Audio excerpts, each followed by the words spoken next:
Welcome to the Wonderful Wizard of Oz, a timeless adventure filled with magic, heart, and the search for home. Dorothy's journey begins with a cyclone, sweeping her away to a strange and dazzling land, where she meets a scarecrow who longs for brains, a Tin Woodman in search of a heart, and a cowardly lion hoping to find his courage. Together, they travel the yellow brick road to the Emerald City, facing dangers, wonders, and secrets along the way. Will the great and powerful Oz grant their wishes? And what will Dorothy discover about the power she's had all along? Get comfortable, relax, and let's begin. Chapter 1. Dorothy lived in the midst of the great Kansas prairies with Uncle Henry, who was a farmer, and Aunt Em, who was the farmer's wife. Their house was small, for the lumber to build it had to be carried by wagon many miles. There were 4 walls, a floor, and a roof, which made one room, and this room contained a rusty-looking cook stove, a cupboard for the dishes, a table, 3 or 4 chairs, and the beds. Uncle Henry and Aunt Em had a big bed in one corner, and Dorothy a little bed in another corner. There was no garret at all, and no cellar, except a small hole dug in the ground, called a cyclone cellar, where the family could go in case one of those great whirlwinds arose, mighty enough to crush any building in its path. It was reached by a trap door in the middle of the floor, from which a ladder led down into the small, dark hole. When Dorothy stood in the doorway and looked around, she could see nothing but the great gray prairie on every side. Not a tree nor a house broke the broad sweep of flat country that reached to the edge of the sky in all directions. The sun had baked the plowed land into a gray mass, with little cracks running through it. Even the grass was not green, for the sun had burned the tops of the long blades until they were the same gray color to be seen everywhere. Once the house had been painted, but the sun blistered the paint and the rains washed it away, and now the house was as dull and gray as everything else. When Aunt Em came there to live, she was a young, pretty wife. The sun and wind had changed her too. They had taken the sparkle from her eyes and left them a sober gray. They had taken the red from her cheeks and lips, and they were gray also. She was thin and gaunt, and never smiled now. When Dorothy, who was an orphan, first came to her, Aunt Em had been so startled by the child's laughter that she would scream and press her hand upon her heart whenever Dorothy's merry voice reached her ears. And she still looked at the little girl with wonder that she could find anything to laugh at. Uncle Henry never laughed. He worked hard from morning till night, and did not know what joy was. He was gray also, from his long beard to his rough boots, and he looked stern and solemn, and rarely spoke. It was Toto that made Dorothy laugh, and saved her from growing as gray as her other surroundings. Toto was not gray. He was a little black dog, with long silky hair and small black eyes that twinkled merrily on either side of his funny wee nose. Toto played all day long, and Dorothy played with him, and loved him dearly. Today, however, they were not playing. Uncle Henry sat upon the doorstep and looked anxiously at the sky, which was even grayer than usual. Dorothy stood in the door with Toto in her arms and looked at the sky too. Aunt Em was washing the dishes. From the far north they heard a low wail of the wind, and Uncle Henry and Dorothy could see where the long grass bowed in waves before the coming storm. There now came a sharp whistling in the air from the south, and as they turned their eyes that way, they saw ripples in the grass coming from that direction also. Suddenly, Uncle Henry stood up. "There's a cyclone coming, Em," he called to his wife. "I'll go look after the stock." Then he ran toward the sheds where the cows and horses were kept. Aunt Em dropped her work and came to the door. One glance told her of the danger close at hand. "Quick, Dorothy," she screamed. "Run for the cellar." Toto jumped out of Dorothy's arms and hid under the bed, and the girl started to get him. Aunt Em, badly frightened, threw open the trap door in the floor and climbed down the ladder into the small, dark hole. Dorothy caught Toto at last and started to follow her aunt. When she was halfway across the room, there came a great shriek from the wind, and the house shook so hard that she lost her footing and sat down suddenly upon the floor. Then a strange thing happened. The house whirled around 2 or 3 times and rose slowly through the air. Dorothy felt as if she were going up in a balloon. The north and south winds met where the house stood and made it the exact center of the cyclone. In the middle of a cyclone, the air is generally still, but the great pressure of the wind on every side of the house raised it up higher and higher until it was at the very top of the cyclone, and there it remained and was carried miles and miles away as easily as you could carry a feather. It was very dark, and the wind howled horribly around her, but Dorothy found she was riding quite easily. After the first few whirls around, and one other time when the house tipped badly, she felt as if she were being rocked gently, like a baby in a cradle. Toto did not like it. He ran about the room, now here, now there, barking loudly, but Dorothy sat quite still on the floor and waited to see what would happen. Once Toto got too near the open trap door and fell in, and at first the little girl thought she had lost him. But soon she saw one of his ears sticking up through the hole, for the strong pressure of the air was keeping him up so that he could not fall.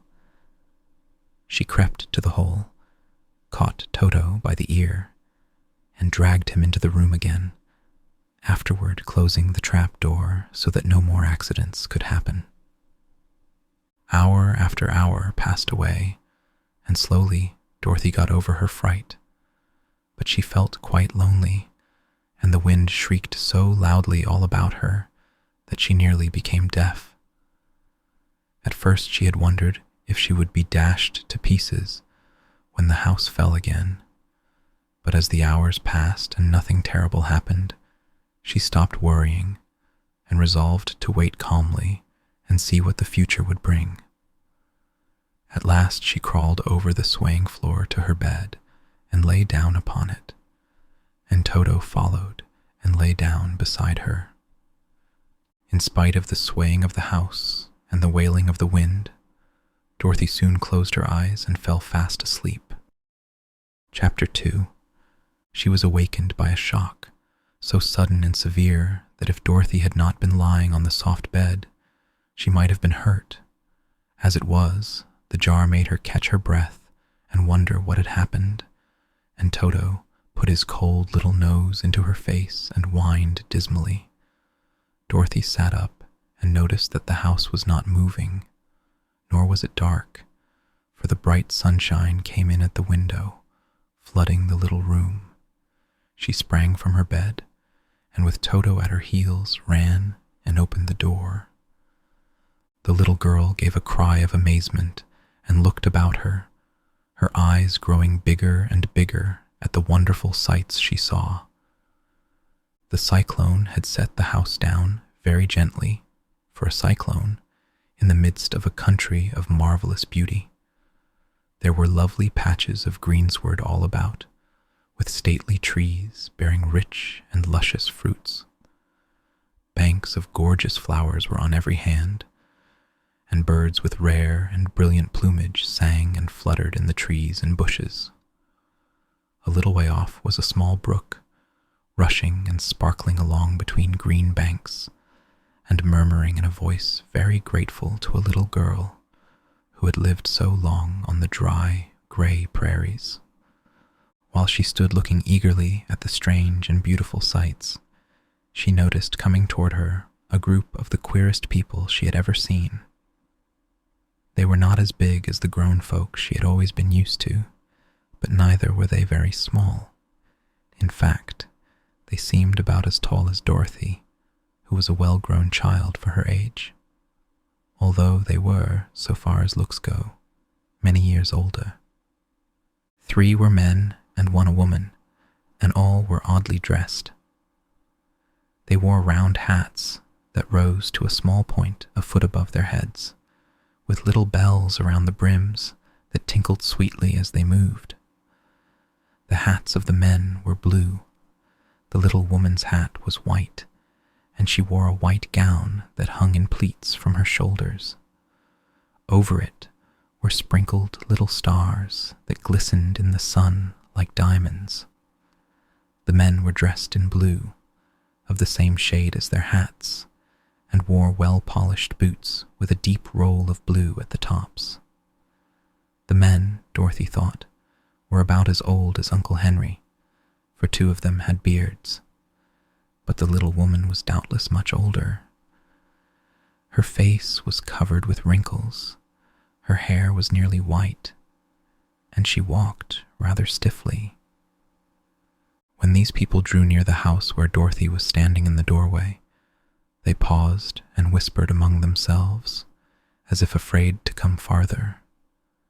But the little old woman walked up to Dorothy, made a low bow, and said in a sweet voice, "You are welcome, most noble sorceress, to the land of the Munchkins.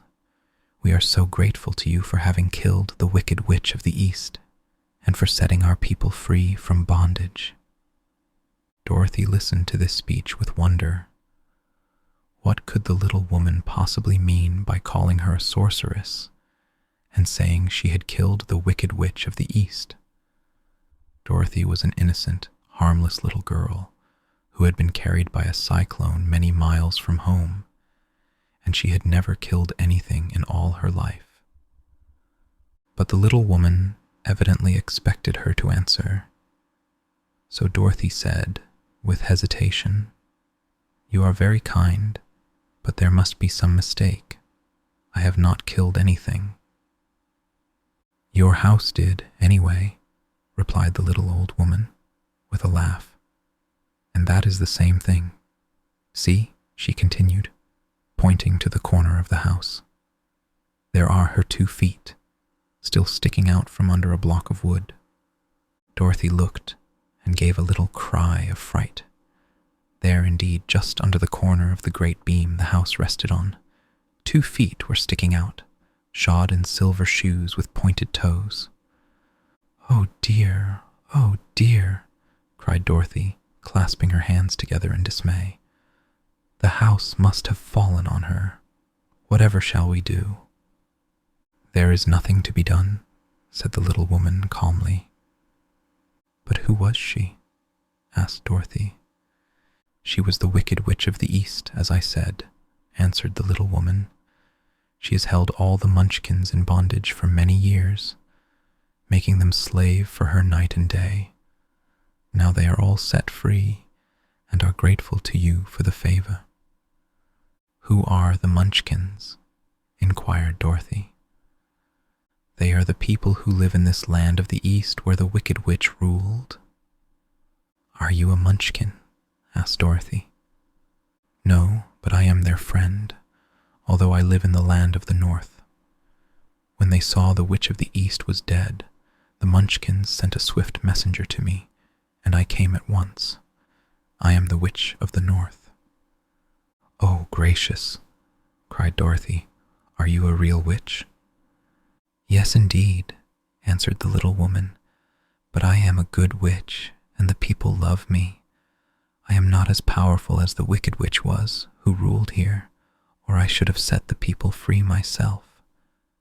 "But I thought all witches were wicked," said the girl, who was half frightened at facing a real witch.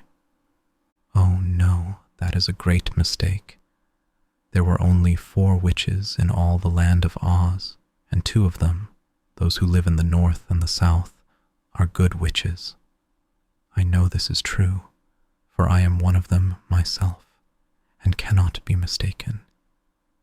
Those who dwelt in the east and the west were indeed wicked witches, but now that you have killed one of them, there is but one wicked witch in all the land of Oz, the one who lives in the west. But, said Dorothy, after a moment's thought, Aunt Em has told me that the witches were all dead, years and years ago. Who is Aunt Em? Inquired the little old woman. She is my aunt who lives in Kansas, where I came from. The witch of the north seemed to think for a time, with her head bowed and her eyes upon the ground. Then she looked up and said, I do not know where Kansas is, for I have never heard that country mentioned before. But tell me, is it a civilized country? Oh, yes, replied Dorothy. Then that accounts for it. In the civilized countries, I believe there are no witches left, nor wizards, nor sorceresses, nor magicians. But, you see, the land of Oz has never been civilized, for we are cut off from all the rest of the world. Therefore, we still have witches and wizards amongst us. Who are the wizards? Asked Dorothy. Oz himself is the great wizard, answered the witch, sinking her voice to a whisper. He is more powerful than all the rest of us together. He lives in the City of Emeralds. Dorothy was going to ask another question, but just then the Munchkins, who had been standing silently by, gave a loud shout and pointed to the corner of the house where the wicked witch had been lying. What is it? Asked the little old woman, and looked, and began to laugh. The feet of the dead witch had disappeared entirely, and nothing was left but the silver shoes. She was so old, explained the witch of the north, that she dried up quickly in the sun. That is the end of her, but the silver shoes are yours, and you shall have them to wear. She reached down and picked up the shoes, and after shaking the dust out of them, handed them to Dorothy. The witch of the east was proud of those silver shoes, said one of the Munchkins, and there is some charm connected with them, but what it is, we never knew. Dorothy carried the shoes into the house and placed them on the table. Then she came out again to the Munchkins and said, I am anxious to get back to my aunt and uncle, for I am sure they will worry about me.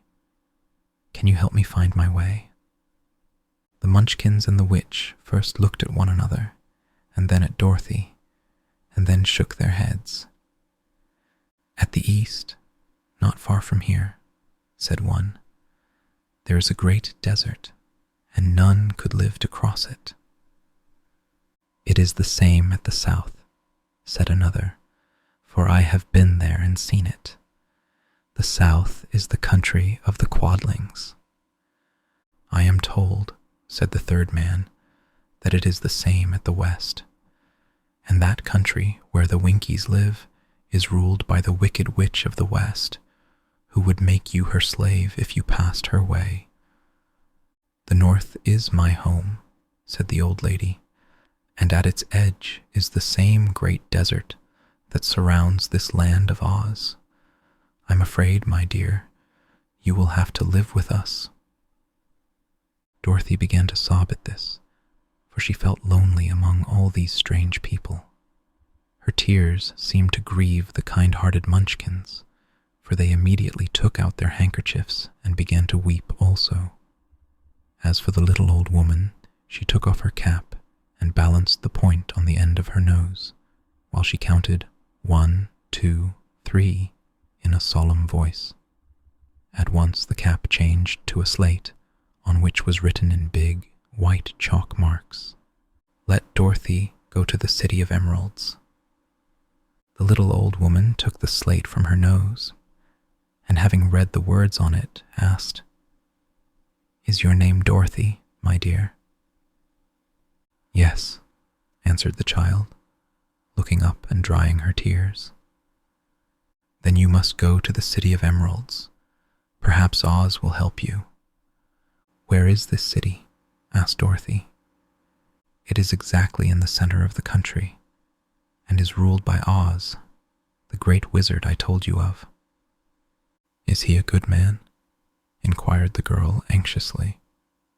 "He is a good wizard. Whether he is a man or not, I cannot tell, for I have never seen him." "How can I get there?" asked Dorothy. "You must walk.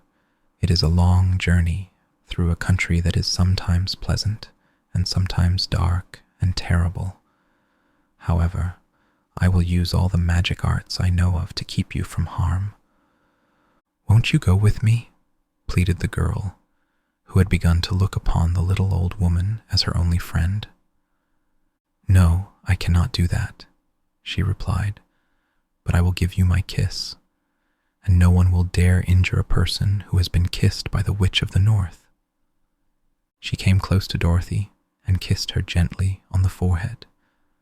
Where her lips touched the girl, they left a round, shining mark, as Dorothy found out soon after. "The road to the City of Emeralds is paved with yellow brick," said the witch, "so you cannot miss it. When you get to Oz, do not be afraid of him, but tell your story and ask him to help you. Goodbye, my dear." The three Munchkins bowed low to her and wished her a pleasant journey, after which they walked away through the trees. The witch gave Dorothy a friendly little nod, whirled around on her left heel 3 times, and straightway disappeared, much to the surprise of little Toto, who barked after her loudly enough when she had gone, because he had been afraid even to growl while she stood by. But Dorothy, knowing her to be a witch, had expected her to disappear in just that way, and was not surprised in the least. Chapter 3. When Dorothy was left alone, she began to feel hungry. So she went to the cupboard and cut herself some bread, which she spread with butter. She gave some to Toto, and taking a pail from the shelf, she carried it down to the little brook and filled it with clear, sparkling water. Toto ran over to the trees and began to bark at the birds sitting there. Dorothy went to get him, and saw such delicious fruit hanging from the branches that she gathered some of it, finding it just what she wanted to help out her breakfast. Then she went back to the house, and having helped herself and Toto to a good drink of the cool, clear water, she set about making ready for the journey to the City of Emeralds. Dorothy had only one other dress, but that happened to be clean and was hanging on a peg beside her bed. It was gingham, with checks of white and blue, and although the blue was somewhat faded with many washings, it was still a pretty frock. The girl washed herself carefully, dressed herself in the clean gingham, and tied her pink sunbonnet on her head. She took a little basket and filled it with bread from the cupboard, laying a white cloth over the top. Then she looked down at her feet and noticed how old and worn her shoes were. "They surely will never do for a long journey, Toto," she said. And Toto looked up into her face with his little black eyes and wagged his tail to show he knew what she meant. At that moment, Dorothy saw lying on the table the silver shoes that had belonged to the Witch of the East. "I wonder if they will fit me," she said to Toto. "They would be just the thing to take a long walk in, for they could not wear out." She took off her old leather shoes and tried on the silver ones, which fitted her as well as if they had been made for her. Finally, she picked up her basket. "Come along, Toto," she said. "We will go to the Emerald City and ask the Great Oz how to get back to Kansas again." She closed the door, locked it, and put the key carefully in the pocket of her dress. And so, with Toto trotting along soberly behind her, she started on her journey. There were several roads nearby, but it did not take her long to find the one paved with yellow bricks. Within a short time, she was walking briskly toward the Emerald City, her silver shoes tinkling merrily on the hard, yellow roadbed. The sun shone bright, and the birds sang sweetly, and Dorothy did not feel nearly so bad as you might think a little girl would who had been suddenly whisked away from her own country and set down in the midst of a strange land. She was surprised, as she walked along, to see how pretty the country was about her. There were neat fences at the sides of the road, painted a dainty blue color, and beyond them were fields of grain and vegetables in abundance. Evidently, the Munchkins were good farmers and able to raise large crops. Once in a while she would pass a house, and the people came out to look at her and bow low as she went by, for everyone knew she had been the means of destroying the Wicked Witch and setting them free from bondage. The houses of the Munchkins were odd-looking dwellings, for each was round, with a big dome for a roof. All were painted blue, for in this country of the East blue was the favorite color. Toward evening, when Dorothy was tired with her long walk and began to wonder where she should pass the night, she came to a house rather larger than the rest. On the green lawn before it, many men and women were dancing. 5 little fiddlers played as loudly as possible, and the people were laughing and singing, while a big table nearby was loaded with delicious fruits and nuts, pies and cakes, and many other good things to eat. The people greeted Dorothy kindly and invited her to supper and to pass the night with them, for this was the home of one of the richest Munchkins in the land, and his friends were gathered with him to celebrate their freedom from the bondage of the Wicked Witch. Dorothy ate a hearty supper and was waited upon by the rich Munchkin himself, whose name was Bock. Then she sat upon a settee and watched the people dance. When Bock saw her silver shoes, he said, "You must be a great sorceress." "Why?" asked the girl. "Because you wear silver shoes and have killed the Wicked Witch. Besides, you have white in your frock, and only witches and sorceresses wear white." "My dress is blue and white checked," said Dorothy, smoothing out the wrinkles in it. "It is kind of you to wear that," said Bock. "Blue is the color of the Munchkins, and white is the witch color, so we know you are a friendly witch." Dorothy did not know what to say to this, for all the people seemed to think her a witch, and she knew very well she was only an ordinary little girl who had come by the chance of a cyclone into a strange land. When she had tired watching the dancing, Bock led her into the house, where he gave her a room with a pretty bed in it. The sheets were made of blue cloth, and Dorothy slept soundly in them till morning, with Toto curled up on the blue rug beside her. She ate a hearty breakfast and watched a wee Munchkin baby who played with Toto and pulled his tail and crowed and laughed in a way that greatly amused Dorothy. Toto was a fine curiosity to all the people, for they had never seen a dog before. "How far is it to the Emerald City?" the girl asked. "I do not know," answered Bock gravely, "for I have never been there. It is better for people to keep away from Oz, unless they have business with him. But it is a long way to the Emerald City, and it will take you many days. The country here is rich and pleasant, but you must pass through rough and dangerous places before you reach the end of your journey."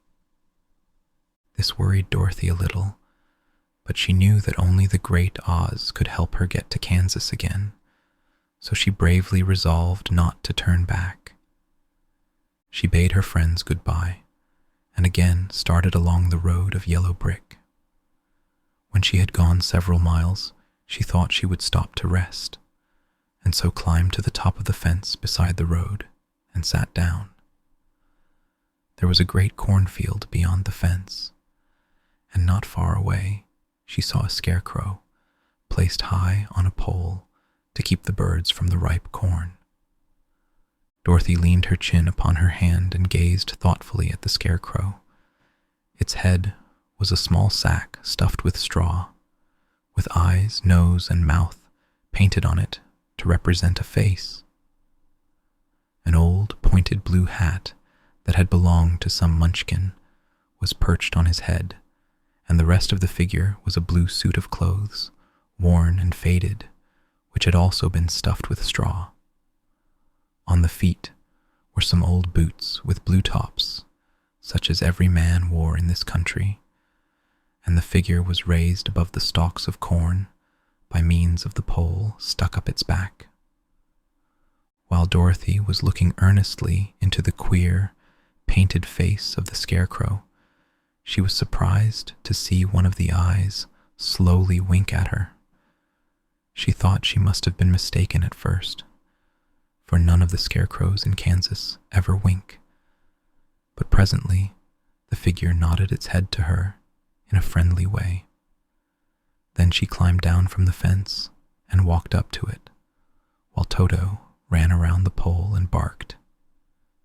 "Good day," said the scarecrow in a rather husky voice. "Did you speak?" asked the girl in wonder. "Certainly," answered the scarecrow. "How do you do?" "I'm pretty well, thank you," replied Dorothy politely. "How do you do?" "I'm not feeling well," said the scarecrow with a smile, "for it is very tedious being perched up here night and day to scare away crows." "Can't you get down?" asked Dorothy. "No, for this pole is stuck up my back. If you will please take away the pole, I shall be greatly obliged to you."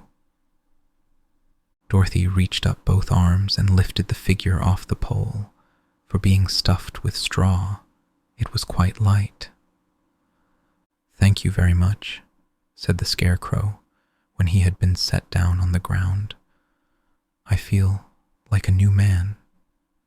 Dorothy was puzzled at this, for it sounded queer to hear a stuffed man speak, and to see him bow and walk along beside her. "Who are you?" asked the scarecrow when he had stretched himself and yawned. "And where are you going?"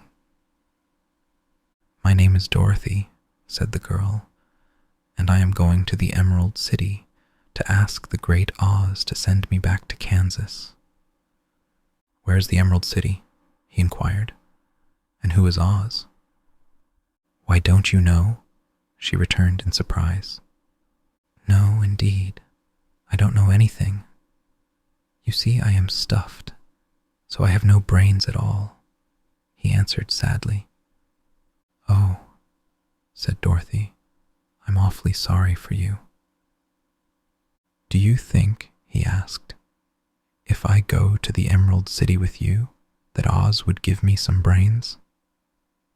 "I cannot tell," she returned, "but you may come with me if you like. If Oz will not give you any brains, you will be no worse off than you are now." "That is true," said the scarecrow. "You see," he continued confidentially, "I don't mind my legs and arms and body being stuffed because I cannot get hurt. If anyone treads on my toes or sticks a pin into me, it doesn't matter, for I can't feel it. But I do not want people to call me a fool, and if my head stays stuffed with straw instead of with brains, as yours is, how am I ever to know anything?" "I understand how you feel," said the little girl, who was truly sorry for him. "If you will come with me, I'll ask Oz to do all he can for you." "Thank you," he answered gratefully. They walked back to the road. Dorothy helped him over the fence, and they started along the path of yellow brick for the Emerald City. Toto did not like this addition to the party at first. He smelled around the stuffed man as if he suspected there might be a nest of rats in the straw, and he often growled in an unfriendly way at the Scarecrow. "Don't mind Toto," said Dorothy to her new friend. "He never bites." "Oh, I'm not afraid," replied the Scarecrow. "He can't hurt the straw. Do let me carry that basket for you. I shall not mind it, for I can't get tired. I'll tell you a secret," he continued as he walked along. "There is only one thing in the world I am afraid of." "What is that?" asked Dorothy. "The Munchkin farmer who made you." "No," answered the Scarecrow. "It's a lighted match." Chapter 4. After a few hours, the road began to be rough, and the walking grew so difficult that the Scarecrow often stumbled over the yellow bricks, which were here very uneven. Sometimes, indeed, they were broken or missing altogether, leaving holes that Toto jumped across and Dorothy walked around. As for the Scarecrow, having no brains, he walked straight ahead, and so stepped into the holes and fell at full length on the hard bricks. It never hurt him, however, and Dorothy would pick him up and set him upon his feet again, while he joined her in laughing merrily at his own mishap. The farms were not nearly so well cared for here as they were farther back. There were fewer houses and fewer fruit trees, and the farther they went, the more dismal and lonesome the country became. At noon they sat down by the roadside, near a little brook, and Dorothy opened her basket and got out some bread. She offered a piece to the Scarecrow, but he refused. "I am never hungry," he said, "and it is a lucky thing I am not, for my mouth is only painted, and if I should cut a hole in it so I could eat, the straw I am stuffed with would come out, and that would spoil the shape of my head." Dorothy saw at once that this was true, so she only nodded and went on eating her bread. "Tell me something about yourself and the country you came from," said the Scarecrow when she had finished her dinner. So she told him all about Kansas, and how gray everything was there, and how the cyclone had carried her to this queer land of Oz.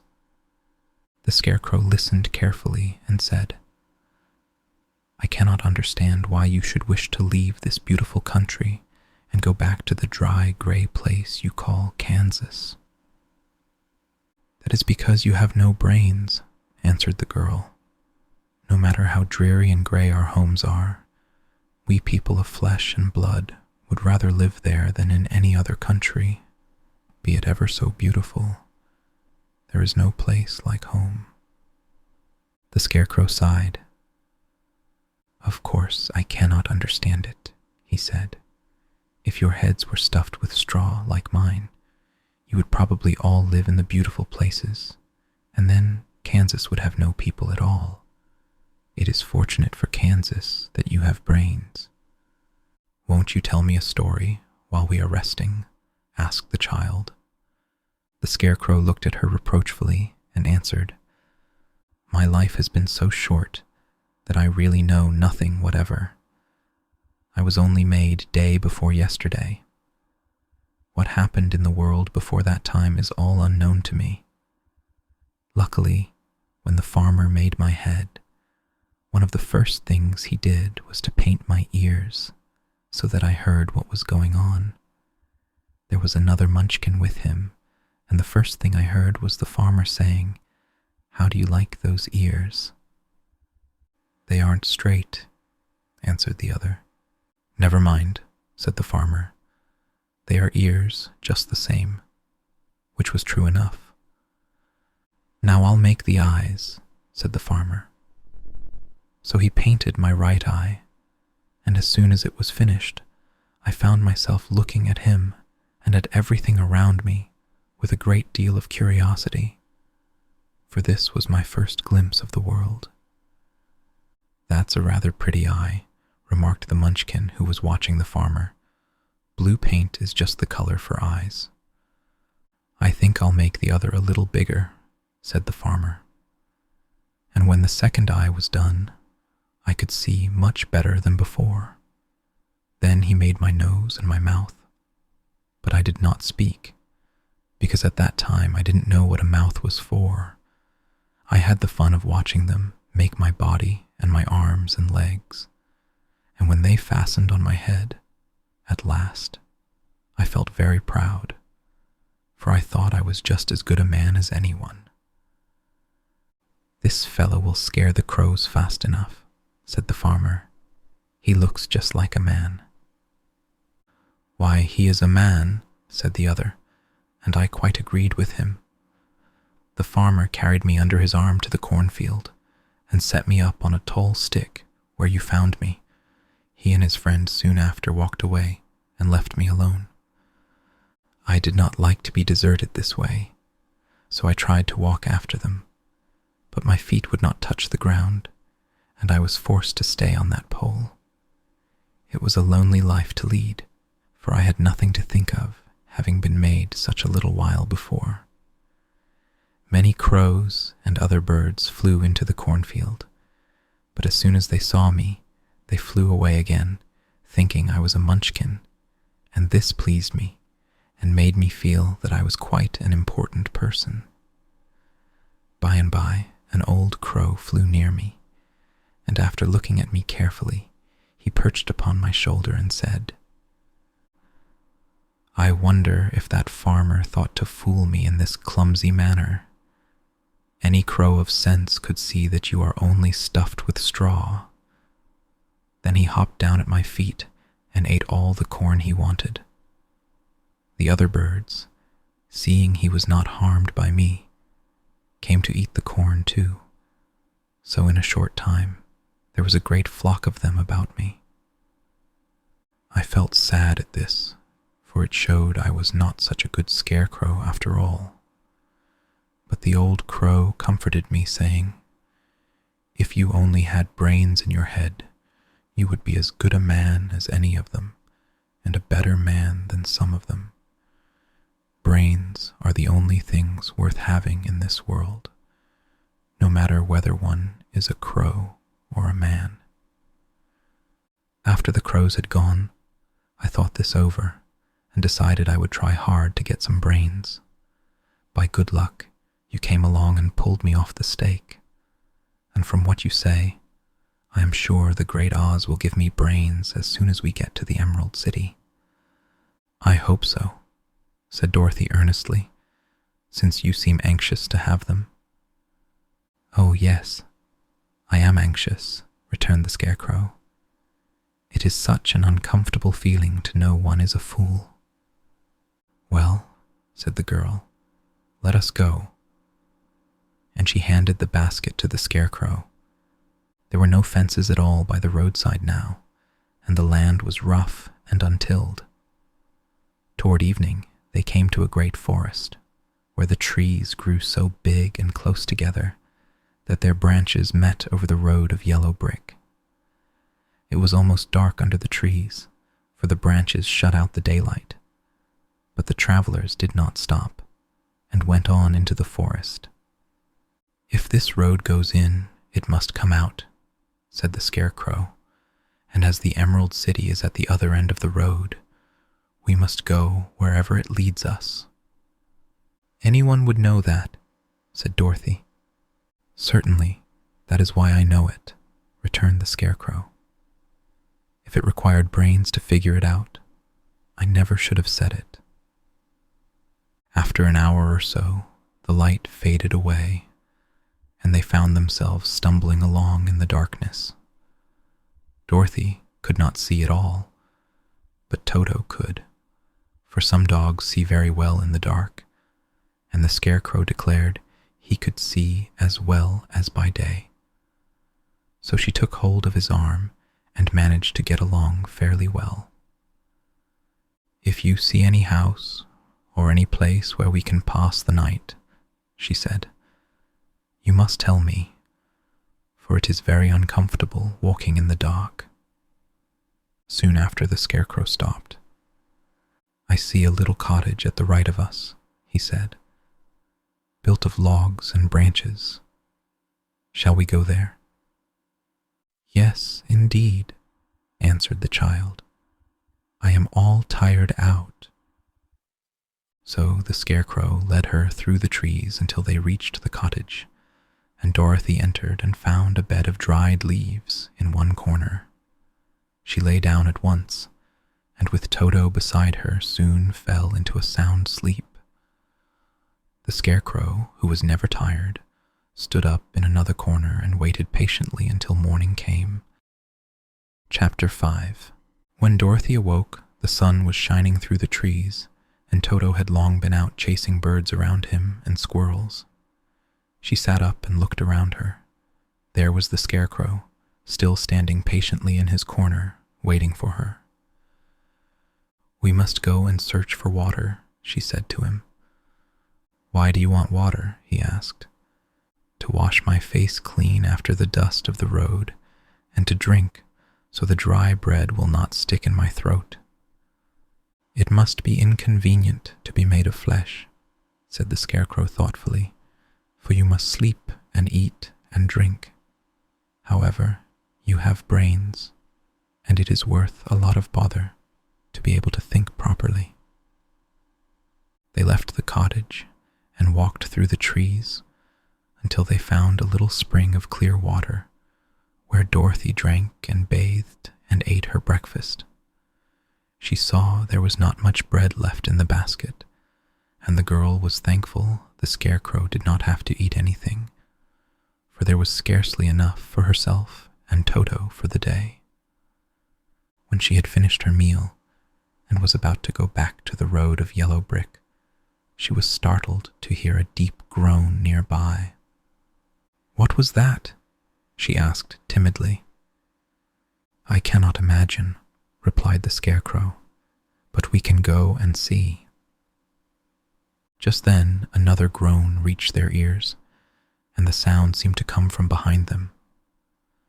They turned and walked through the forest a few steps, when Dorothy discovered something shining in a ray of sunshine that fell between the trees. She ran to the place, and then stopped short, with a little cry of surprise. One of the big trees had been partly chopped through, and standing beside it, with an uplifted axe in his hands, was a man made entirely of tin. His head and arms and legs were jointed upon his body, but he stood perfectly motionless, as if he could not stir at all. Dorothy looked at him in amazement, and so did the Scarecrow, while Toto barked sharply and made a snap at the tin legs, which hurt his teeth. "Did you groan?" asked Dorothy. "Yes," answered the Tin Man. "I did. I've been groaning for more than a year, and no one has ever heard me before or come to help me." "What can I do for you?" she inquired softly, for she was moved by the sad voice in which the man spoke. "Get an oil can and oil my joints," he answered. "They are rusted so badly that I cannot move them at all. If I am well oiled, I shall soon be all right again. You will find an oil can on a shelf in my cottage." Dorothy at once ran back to the cottage and found the oil can, and then she returned and asked anxiously, "Where are your joints?" "Oil my neck first," replied the Tin Woodman. So she oiled it, and as it was quite badly rusted, the Scarecrow took hold of the tin head and moved it gently from side to side until it worked freely, and then the man could turn it himself. "Now, oil the joints in my arms," he said, and Dorothy oiled them, and the Scarecrow bent them carefully until they were quite free from rust and as good as new. The Tin Woodman gave a sigh of satisfaction and lowered his axe, which he leaned against the tree. "This is a great comfort," he said. "I have been holding that axe in the air ever since I rusted, and I'm glad to be able to put it down at last. Now, if you will oil the joints of my legs, I shall be all right once more." So they oiled his legs until he could move them freely, and he thanked them again and again for his release, for he seemed a very polite creature and very grateful. "I might have stood there always if you had not come along," he said. "So you have certainly saved my life. How did you happen to be here?" "We are on our way to the Emerald City to see the Great Oz," she answered, "and we stopped at your cottage to pass the night." "Why do you wish to see Oz?" he asked. "I want him to send me back to Kansas, and the Scarecrow wants him to put a few brains into his head," she replied. The Tin Woodman appeared to think deeply for a moment. Then he said, "Do you suppose Oz could give me a heart?" "Why, I guess so," Dorothy answered. "It would be as easy as to give the Scarecrow brains." "True," the Tin Woodman returned. "So, if you will allow me to join your party, I will also go to the Emerald City and ask Oz to help me." "Come along," said the Scarecrow heartily, and Dorothy added that she would be pleased to have his company. So the Tin Woodman shouldered his axe, and they all passed through the forest until they came to the road that was paved with yellow brick. The Tin Woodman had asked Dorothy to put the oil can in her basket. "For," he said, "if I should get caught in the rain and rust again, I would need the oil can badly." It was a bit of good luck to have their new comrade join the party, for soon after they had begun their journey again, they came to a place where the trees and branches grew so thick over the road that the travelers could not pass. But the Tin Woodman set to work with his axe and chopped so well that soon he cleared a passage for the entire party.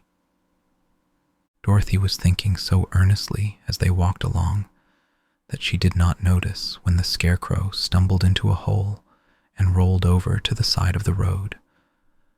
Indeed, he was obliged to call to her to help him up again. "Why didn't you walk around the hole?" asked the Tin Woodman. "I don't know enough," replied the Scarecrow cheerfully. "My head is stuffed with straw, you know, and that is why I am going to Oz to ask him for some brains." "Oh, I see," said the Tin Woodman. "But after all, brains are not the best things in the world." "Have you any?" inquired the Scarecrow. "No, my head is quite empty," answered the Woodman. "But once I had brains and a heart also, so having tried them both, I should much rather have a heart." "And why is that?" asked the Scarecrow. "I will tell you my story, and then you will know." So, while they were walking through the forest, the Tin Woodman told the following story. "I was born the son of a woodman who chopped down trees in the forest and sold the wood for a living. When I grew up, I too became a wood chopper, and after my father died, I took care of my old mother as long as she lived. Then I made up my mind that instead of living alone, I would marry, so that I might not become lonely. There was one of the Munchkin girls who was so beautiful that I soon grew to love her with all my heart. She, on her part, promised to marry me as soon as I could earn enough money to build a better house for her. So I set to work harder than ever. But the girl lived with an old woman who did not want her to marry anyone, for she was so lazy she wished the girl to remain with her and do the cooking and the housework. So the old woman went to the Wicked Witch of the East and promised her 2 sheep and a cow if she would prevent the marriage. Thereupon, the Wicked Witch enchanted my axe, and when I was chopping away at my best one day, for I was anxious to get the new house and my wife as soon as possible, the axe slipped all at once and cut off my left leg. This at first seemed a great misfortune, for I knew a one-legged man could not do very well as a woodchopper. So I went to a tinsmith and had him make me a new leg out of tin. The leg worked very well once I was used to it. But my action angered the wicked witch of the East, for she had promised the old woman I should not marry the pretty Munchkin girl. When I began chopping again, my axe slipped and cut off my right leg. Again I went to the tinsmith, and again he made me a leg out of tin. After this, the enchanted axe cut off my arms, one after the other. But nothing daunted, I had them replaced with tin ones. The wicked witch then made the axe slip and cut off my head, and at first I thought that was the end of me. But the tinsmith happened to come along, and he made me a new head out of tin. I thought I had beaten the wicked witch then, and I worked harder than ever. But I little knew how cruel my enemy could be. She thought of a new way to kill my love for the beautiful Munchkin maiden, and made my axe slip again, so that it cut right through my body, splitting me into two halves. Once more the tinsmith came to my help, and made me a body of tin, fastening my tin arms and legs and head to it by means of joints, so that I could move around as well as ever. But alas, I had now no heart, so that I lost all my love for the Munchkin girl, and did not care whether I married her or not. I suppose she is still living with the old woman, waiting for me to come after her. My body shone so brightly in the sun that I felt very proud of it, and it did not matter now if my axe slipped, for it could not cut me. There was only one danger, that my joints would rust, but I kept an oil can in my cottage and took care to oil myself whenever I needed it. However, there came a day when I forgot to do this, and being caught in a rainstorm, before I thought of the danger my joints had rusted, and I was left to stand in the woods until you came to help me. It was a terrible thing to undergo, but during the year I stood there, I had time to think that the greatest loss I had known was the loss of my heart. While I was in love, I was the happiest man on earth, but no one can love who has not a heart, and so I am resolved to ask Oz to give me one. If he does, I will go back to the Munchkin maiden and marry her. Both Dorothy and the Scarecrow had been greatly interested in the story of the Tin Woodman, and now they knew why he was so anxious to get a new heart. "All the same," said the Scarecrow, "I shall ask for brains instead of a heart, for a fool would not know what to do with a heart if he had one." "I shall take the heart," returned the Tin Woodman, "for brains do not make one happy, and happiness is the best thing in the world." Dorothy did not say anything, for she was puzzled to know which of her two friends was right, and she decided if she could only get back to Kansas and Aunt Em, it did not matter so much whether the Woodman had no brains and the Scarecrow no heart, or each got what he wanted. What worried her most was that the bread was nearly gone, and another meal for herself and Toto would empty the basket. To be sure, neither the Woodman nor the Scarecrow ever ate anything, but she was not made of tin nor straw, and could not live unless she was fed. Chapter 6. All this time, Dorothy and her companions had been walking through the thick woods. The road was still paved with yellow brick, but these were much covered by dried branches and dead leaves from the trees, and the walking was not at all good. There were few birds in this part of the forest, for birds love the open country where there is plenty of sunshine. But now and then there came a deep growl from some wild animal hidden among the trees. These sounds made the little girl's heart beat fast, for she did not know what made them, but Toto knew, and he walked close to Dorothy's side and did not even bark in return. "How long will it be?" the child asked of the Tin Woodman, "before we are out of the forest?" "I cannot tell," was the answer, "for I have never been to the Emerald City, but my father went there once, when I was a boy, and he said it was a long journey through a dangerous country, although nearer to the city where Oz dwells. The country is beautiful, but I am not afraid, so long as I have my oil can, and nothing can hurt the Scarecrow, while you bear upon your forehead the mark of the Good Witch's kiss, and that will protect you from harm." "But Toto," said the girl anxiously, "what will protect him?" "We must protect him ourselves if he is in danger," replied the Tin Woodman. Just as he spoke, there came from the forest a terrible roar, and the next moment a great lion bounded into the road.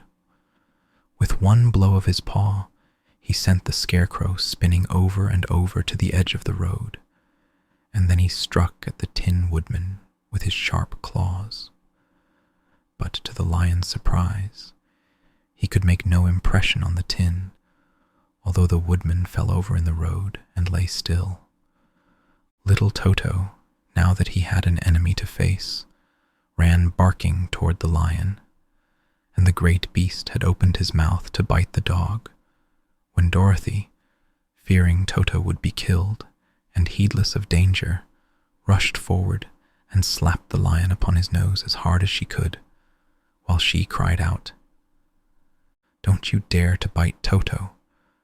You ought to be ashamed of yourself, a big beast like you, to bite a poor little dog." "I didn't bite him," said the lion, as he rubbed his nose with his paw where Dorothy had hit it. "No, but you tried to," she retorted. "You are nothing but a big coward." "I know it," said the lion, hanging his head in shame. "I've always known it, but how can I help it? I don't know, I'm sure. To think of your striking a stuffed man, like the poor Scarecrow." "Is he stuffed?" asked the lion in surprise, as he watched her pick up the Scarecrow and set him upon his feet, while she patted him into shape again. "Of course he's stuffed," replied Dorothy, who was still angry. "That's why he went over so easily," remarked the lion. "It astonished me to see him whirl around so. Is the other one stuffed also?" "No," said Dorothy. "He's made of tin." And she helped the woodman up again. "That's why he nearly blunted my claws," said the lion. "When they scratched against the tin, it made a cold shiver run down my back. What is that little animal you are so tender of?" "He is my dog, Toto," answered Dorothy. "Is he made of tin or stuffed?" asked the lion. "Neither. He's a meat dog," said the girl. "Oh, he's a curious animal and seems remarkably small now that I look at him. No one would think of biting such a little thing, except a coward like me," continued the lion sadly. "What makes you a coward?" asked Dorothy, looking at the great beast in wonder, for he was as big as a small horse. "It's a mystery," replied the lion. "I suppose I was born that way.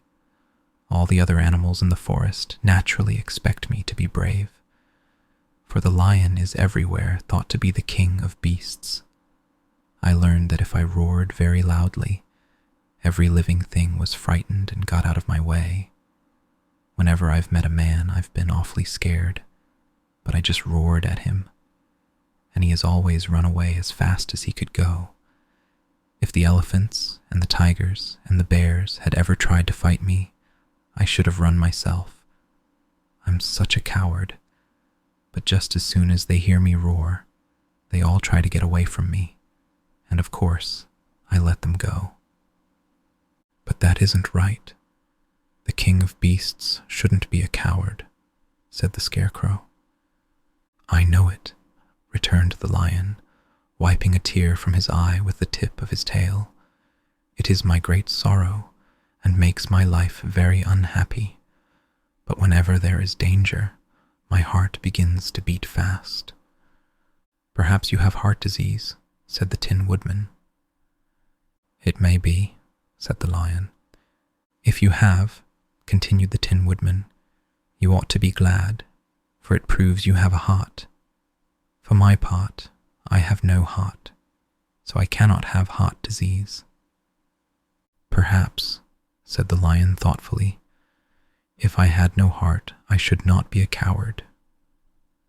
Have you brains? Asked the Scarecrow.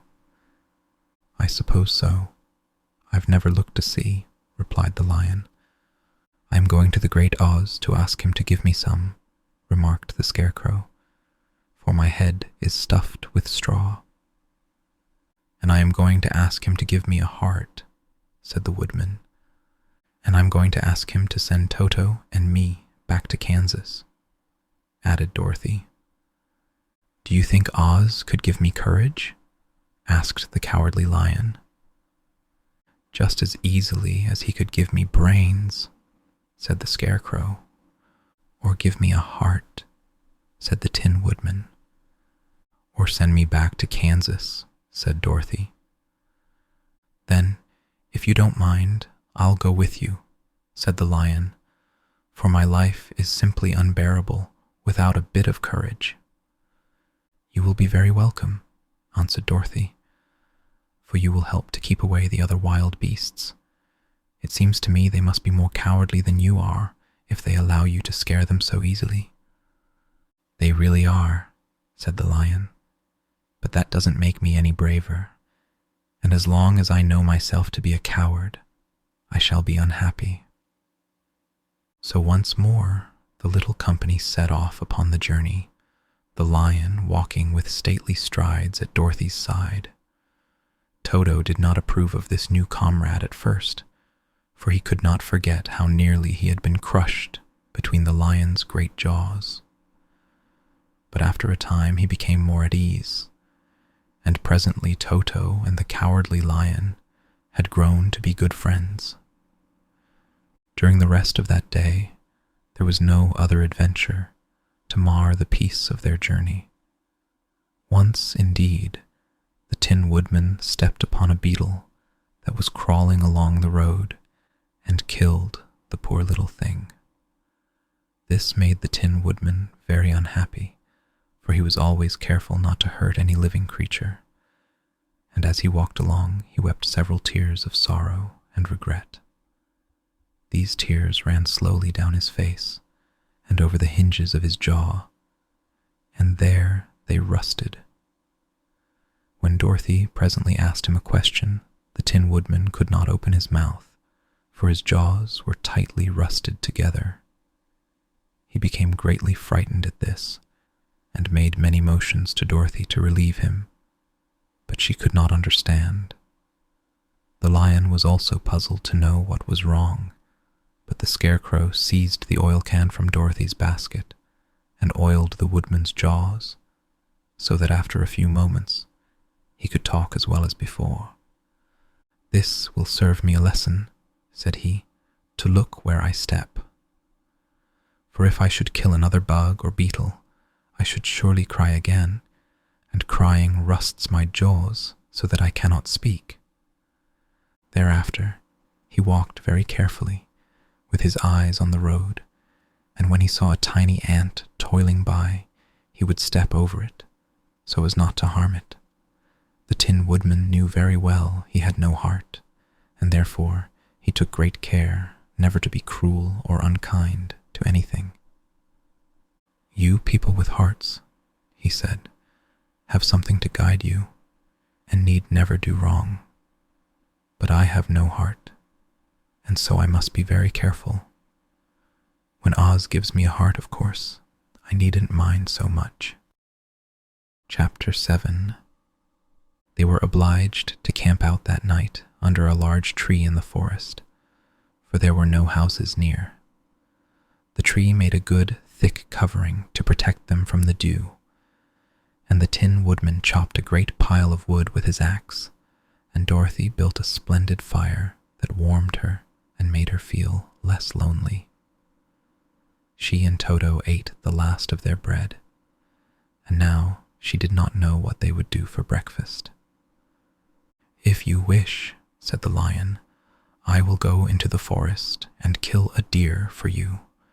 You can roast it by the fire, since your tastes are so peculiar that you prefer cooked food, and then you will have a very good breakfast." "Don't, please don't," begged the Tin Woodman. "I should certainly weep if you killed a poor deer, and then my jaws would rust again." But the lion went away into the forest and found his own supper, and no one ever knew what it was, for he didn't mention it. And the Scarecrow found a tree full of nuts and filled Dorothy's basket with them, so that she would not be hungry for a long time. She thought this was very kind and thoughtful of the Scarecrow, but she laughed heartily at the awkward way in which the poor creature picked up the nuts. His padded hands were so clumsy and the nuts were so small that he dropped almost as many as he put in the basket. But the Scarecrow did not mind how long it took him to fill the basket, for it enabled him to keep away from the fire, as he feared a spark might get into his straw and burn him up. So he kept a good distance away from the flames, and only came near to cover Dorothy with dry leaves when she lay down to sleep. These kept her very snug and warm, and she slept soundly until morning. When it was daylight, the girl bathed her face in a little rippling brook, and soon after they all started toward the Emerald City. This was to be an eventful day for the travelers. They had hardly been walking an hour when they saw before them a great ditch that crossed the road and divided the forest as far as they could see on either side. It was a very wide ditch, and when they crept up to the edge and looked into it, they could see it was also very deep, and there were many big jagged rocks at the bottom. The sides were so steep that none of them could climb down, and for a moment it seemed that their journey must end. "What shall we do?" asked Dorothy despairingly. "I haven't the faintest idea," said the Tin Woodman, and the lion shook his shaggy mane and looked thoughtful. But the Scarecrow said, "We cannot fly, that is certain. Neither can we climb down into this great ditch. Therefore, if we cannot jump over it, we must stop where we are." "I think I could jump over it," said the Cowardly Lion, after measuring the distance carefully in his mind. "Then we are all right," answered the Scarecrow, "for you can carry us all over on your back, one at a time." "Well, I'll try it," said the lion. "Who will go first?"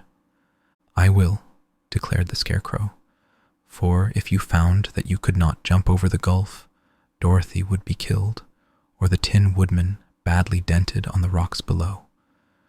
But if I am on your back, it will not matter so much, for the fall would not hurt me at all. I am terribly afraid of falling myself," said the Cowardly Lion, "but I suppose there is nothing to do but try it. So get on my back, and we will make the attempt."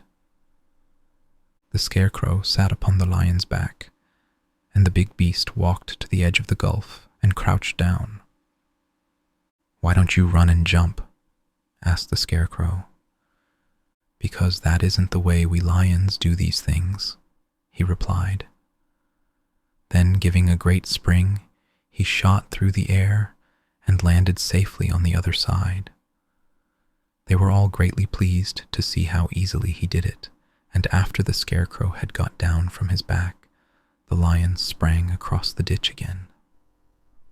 Dorothy thought she would go next, so she took Toto in her arms and climbed on the lion's back, holding tightly to his mane with one hand. The next moment it seemed as if she were flying through the air, and then, before she had time to think about it, she was safe on the other side. The lion went back a third time and got the Tin Woodman, and then they all sat down for a few moments to give the beast a chance to rest, for his great leaps had made his breath short, and he panted like a big dog that has been running too long. They found the forest very thick on this side, and it looked dark and gloomy. After the lion had rested, they started along the road of yellow brick, silently wondering, each in his own mind, if ever they would come to the end of the woods and reach the bright sunshine again. To add to their discomfort, they soon heard strange noises in the depths of the forest, and the lion whispered to them that it was in this part of the country that the Kalidas lived. "What are the Kalidas?" asked the girl. "They are monstrous beasts with bodies like bears and heads like tigers," replied the lion, "and with claws so long and sharp that they could tear me in two as easily as I could kill Toto. I'm terribly afraid of the Kalidas." "I'm not surprised that you are," returned Dorothy. "They must be dreadful beasts." The lion was about to reply when suddenly they came to another gulf across the road. But this one was so broad and deep that the lion knew at once he could not leap across it. So they sat down to consider what they should do, and after serious thought, the Scarecrow said, "Here is a great tree standing close to the ditch. If the Tin Woodman can chop it down so that it will fall to the other side, we can walk across it easily." "That is a first-rate idea," said the lion. "One would almost suspect you had brains in your head instead of straw." The woodman set to work at once, and so sharp was his axe that the tree was soon chopped nearly through. Then the lion put his strong front legs against the tree and pushed with all his might, and slowly the big tree tipped and fell with a crash across the ditch, with its top branches on the other side. They had just started to cross this queer bridge when a sharp growl made them all look up, and to their horror, they saw running toward them two great beasts with bodies like bears and heads like tigers. "They are the Kalidas," said the cowardly lion, beginning to tremble. "Quick!" cried the Scarecrow. "Let us cross over." So Dorothy went first, holding Toto in her arms. The Tin Woodman followed, and the Scarecrow came next. The lion, although he was certainly afraid, turned to face the Kalidas, and then he gave so loud and terrible a roar that Dorothy screamed, and the Scarecrow fell over backward, while even the fierce beasts stopped short and looked at him in surprise. But seeing they were bigger than the lion, and remembering that there were two of them and only one of him, the Kalidas again rushed forward, and the lion crossed over the tree and turned to see what they would do next. Without stopping an instant, the fierce beasts also began to cross the tree, and the lion said to Dorothy, "We are lost, for they will surely tear us to pieces with their sharp claws. But stand close behind me, and I will fight them as long as I am alive." "Wait a minute," called the Scarecrow. He had been thinking what was best to be done, and now he asked the woodman to chop away the end of the tree that rested on their side of the ditch. The Tin Woodman began to use his axe at once, and just as the two Kalidas were nearly across, the tree fell with a crash into the gulf, carrying the ugly, snarling brutes with it, and both were dashed to pieces on the sharp rocks at the bottom. "Well," said the cowardly lion, drawing a long breath of relief, "I see we are going to live a little while longer, and I am glad of it, for it must be a very uncomfortable thing not to be alive. Those creatures frightened me so badly that my heart is beating yet." "Ah," said the Tin Woodman sadly. "I wish I had a heart to beat." This adventure made the travelers more anxious than ever to get out of the forest, and they walked so fast that Dorothy became tired and had to ride on the lion's back.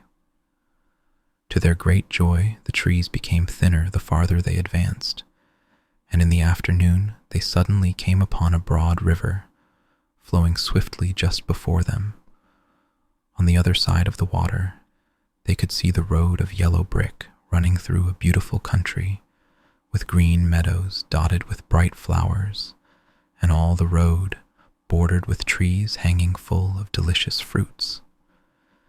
They were greatly pleased to see this delightful country before them. "How shall we cross the river?" asked Dorothy. "That is easily done," replied the Scarecrow. "The Tin Woodman must build us a raft so we can float to the other side." So the woodman took his axe and began to chop down small trees to make a raft.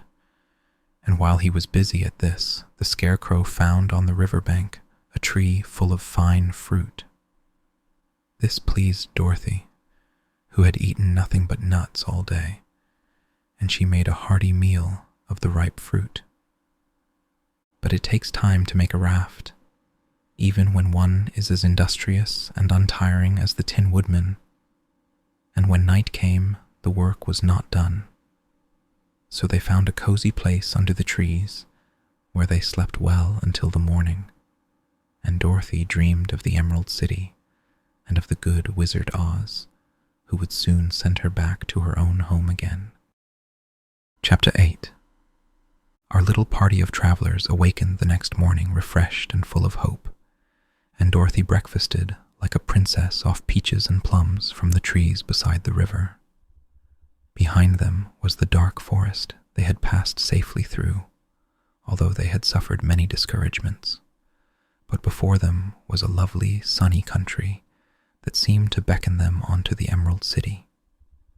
To be sure, the broad river now cut them off from this beautiful land. But the raft was nearly done, and after the Tin Woodman had cut a few more logs and fastened them together with wooden pins, they were ready to start. Dorothy sat down in the middle of the raft and held Toto in her arms. When the Cowardly Lion stepped upon the raft, it tipped badly, for he was big and heavy, but the Scarecrow and the Tin Woodman stood upon the other end to steady it, and they had long poles in their hands to push the raft through the water. They got along quite well at first, but when they reached the middle of the river, the swift current swept the raft downstream, farther and farther away from the road of yellow brick, and the water grew so deep that the long poles would not touch the bottom. "This is bad," said the Tin Woodman, "for if we cannot get to the land, we shall be carried into the country of the Wicked Witch of the West, and she will enchant us and make us her slaves." "And then I should get no brains," said the Scarecrow. "And I should get no courage," said the Cowardly Lion. "And I should get no heart," said the Tin Woodman. "And I should never get back to Kansas," said Dorothy. "We must certainly get to the Emerald City if we can," the Scarecrow continued, and he pushed so hard on his long pole that it stuck fast in the mud at the bottom of the river. Then, before he could pull it out again, or let go, the raft was swept away, and the poor Scarecrow was left clinging to the pole in the middle of the river. "Goodbye," he called after them, and they were very sorry to leave him. Indeed, the Tin Woodman began to cry, but fortunately remembered that he might rust, and so dried his tears on Dorothy's apron. Of course, this was a bad thing for the Scarecrow. "I am now worse off than when I first met Dorothy," he thought. "Then I was stuck on a pole in a cornfield, where I could make believe scare the crows at any rate. But surely there is no use for a Scarecrow stuck on a pole in the middle of a river.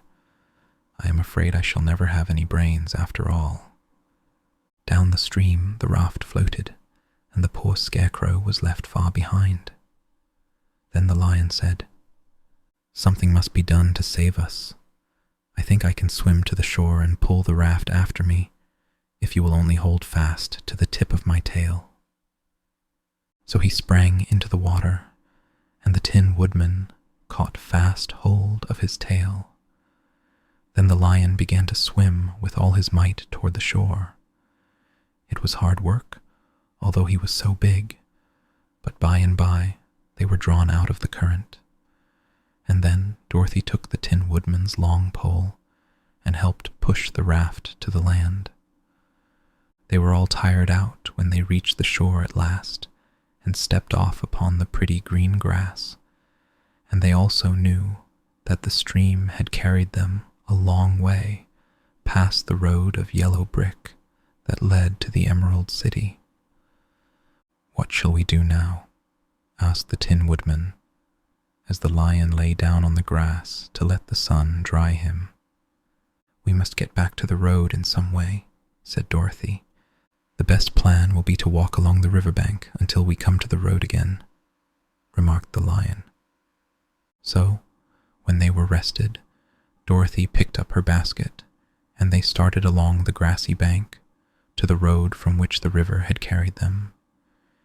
It was a lovely country, with plenty of flowers and fruit trees and sunshine to cheer them, and had they not felt so sorry for the poor Scarecrow, they could have been very happy.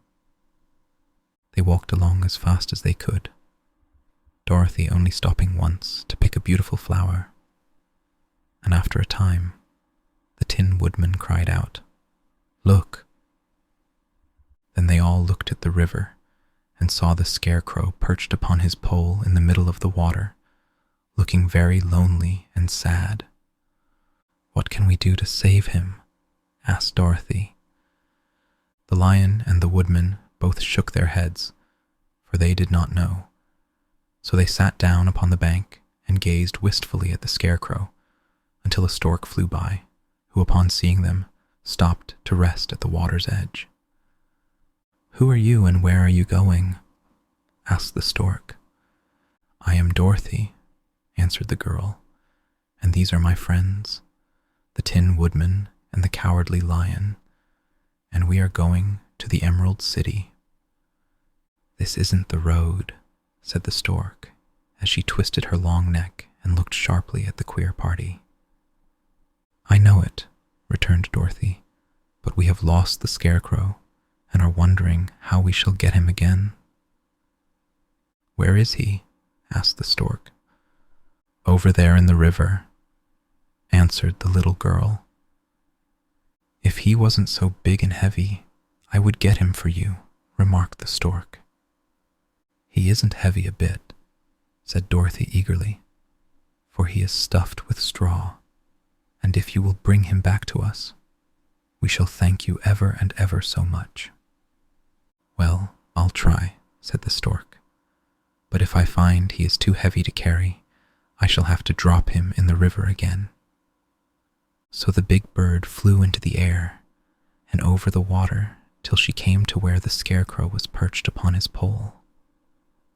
Then the stork, with her great claws, grabbed the Scarecrow by the arm and carried him up into the air and back to the bank, where Dorothy and the lion and the Tin Woodman and Toto were sitting.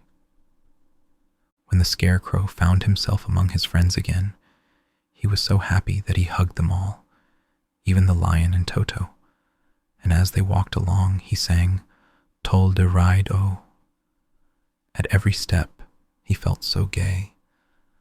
"I was afraid I should have to stay in the river forever," he said, "but the kind stork saved me, and if I ever get any brains I shall find the stork again and do her some kindness in return." "That's all right," said the stork, who was flying along beside them. "I always like to help anyone in trouble, but I must go now, for my babies are waiting in the nest for me. I hope you will find the Emerald City and that Oz will help you." "Thank you," replied Dorothy, and then the kind stork flew into the air and was soon out of sight. They walked along, listening to the singing of the brightly colored birds and looking at the lovely flowers, which now became so thick that the ground was carpeted with them. There were big yellow and white and blue and purple blossoms, besides great clusters of scarlet poppies, which were so brilliant in color they almost dazzled Dorothy's eyes. "Aren't they beautiful?" the girl asked, as she breathed in the spicy scent of the bright flowers. "I suppose so," answered the Scarecrow. "When I have brains, I shall probably like them better. If I only had a heart, I should love them," added the Tin Woodman. "I always did like flowers," said the Lion. "They seem so helpless and frail, but there are none in the forest so bright as these." They now came upon more and more of the big scarlet poppies, and fewer of the other flowers, and soon they found themselves in the midst of a great meadow of poppies.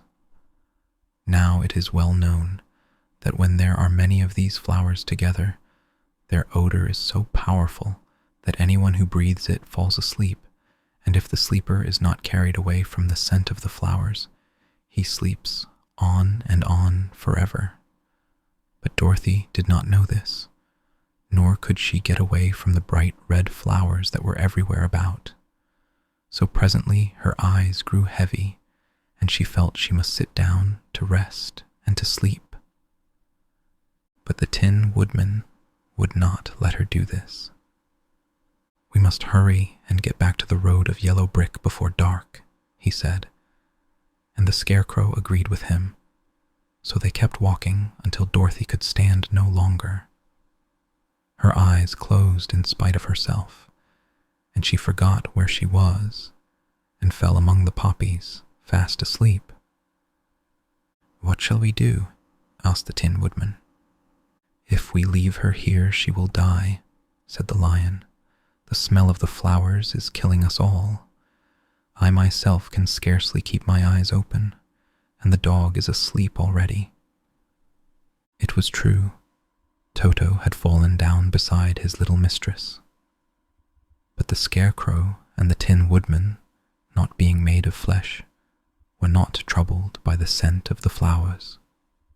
"Run fast," said the Scarecrow to the Lion, "and get out of this deadly flower bed as soon as you can. We will bring the little girl with us, but if you should fall asleep, you are too big to be carried." So the Lion aroused himself and bounded forward as fast as he could go. In a moment, he was out of sight. "Let us make a chair with our hands and carry her," said the Scarecrow. So they picked up Toto and put the dog in Dorothy's lap, and then they made a chair with their hands for the seat and their arms for the arms, and carried the sleeping girl between them through the flowers. On and on they walked, and it seemed that the great carpet of deadly flowers that surrounded them would never end. They followed the bend of the river, and at last came upon their friend the Lion, lying fast asleep among the poppies. The flowers had been too strong for the huge beast, and he had given up at last and fallen only a short distance from the end of the poppy bed, where the sweet grass spread in beautiful green fields before them. "We can do nothing for him," said the Tin Woodman sadly, "for he is much too heavy to lift. We must leave him here to sleep on forever, and perhaps he will dream that he has found courage at last." "I'm sorry," said the Scarecrow. "The Lion was a very good comrade for one so cowardly. But let us go on." They carried the sleeping girl to a pretty spot beside the river, far enough from the poppy field to prevent her breathing any more of the poison of the flowers, and here they laid her gently on the soft grass and waited for the fresh breeze to waken her. Chapter 9.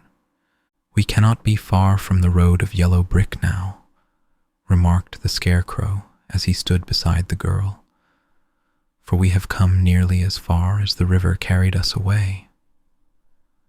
The Tin Woodman was about to reply when he heard a low growl, and turning his head, which worked beautifully on hinges, he saw a strange beast come bounding over the grass toward them. It was indeed a great yellow wildcat, and the woodman thought it must be chasing something, for its ears were lying close to its head, and its mouth was wide open, showing 2 rows of ugly teeth, while its red eyes glowed like balls of fire. As it came nearer, the Tin Woodman saw that running before the beast was a little gray field mouse, and although he had no heart, he knew it was wrong for the wildcat to try to kill such a pretty, harmless creature. So the woodman raised his axe, and as the wildcat ran by, he gave it a quick blow that cut the beast's head clean off from its body, and it rolled over at his feet in 2 pieces. The field mouse, now that it was freed from its enemy, stopped short, and coming slowly up to the woodman, it said, in a squeaky little voice, "Oh, thank you ever so much for saving my life." "Don't speak of it, I beg of you," replied the woodman.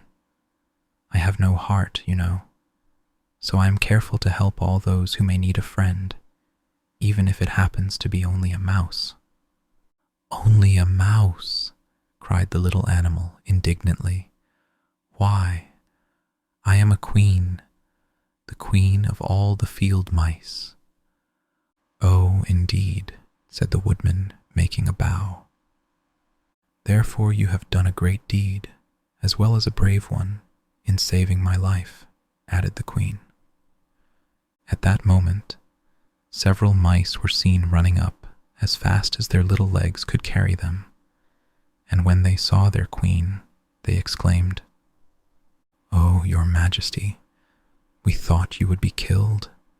How did you manage to escape the great wildcat?" They all bowed so low to the little queen that they almost stood upon their heads. "This funny tin man," she answered, "killed the wildcat and saved my life. So hereafter you must all serve him and obey his slightest wish." "We will," cried all the mice in a shrill chorus. And then they scampered in all directions, for Toto had awakened from his sleep, and seeing all these mice around him, he gave one bark of delight and jumped right into the middle of the group. Toto had always loved to chase mice when he lived in Kansas, and he saw no harm in it. But the Tin Woodman caught the dog in his arms and held him tight, while he called to the mice, come back, Toto shall not hurt you." At this, the queen of the mice stuck her head out from underneath a clump of grass and asked, in a timid voice, "Are you sure he will not bite us?" "I will not let him," said the woodman, "so do not be afraid." One by one the mice came creeping back, and Toto did not bark again, although he tried to get out of the woodman's arms and would have bitten him had he not known very well he was made of tin. Finally, one of the biggest mice spoke. "Is there anything we can do," it asked, "to repay you for saving the life of our queen?" "Nothing that I know of," answered the woodman, but the Scarecrow, who had been trying to think, but could not because his head was stuffed with straw, said quickly, "Oh yes, you can save our friend, the Cowardly Lion, who is asleep in the poppy bed." "A lion!" cried the little queen. "Why, he would eat us all up." "Oh no," declared the Scarecrow, "this lion is a coward." "Really?"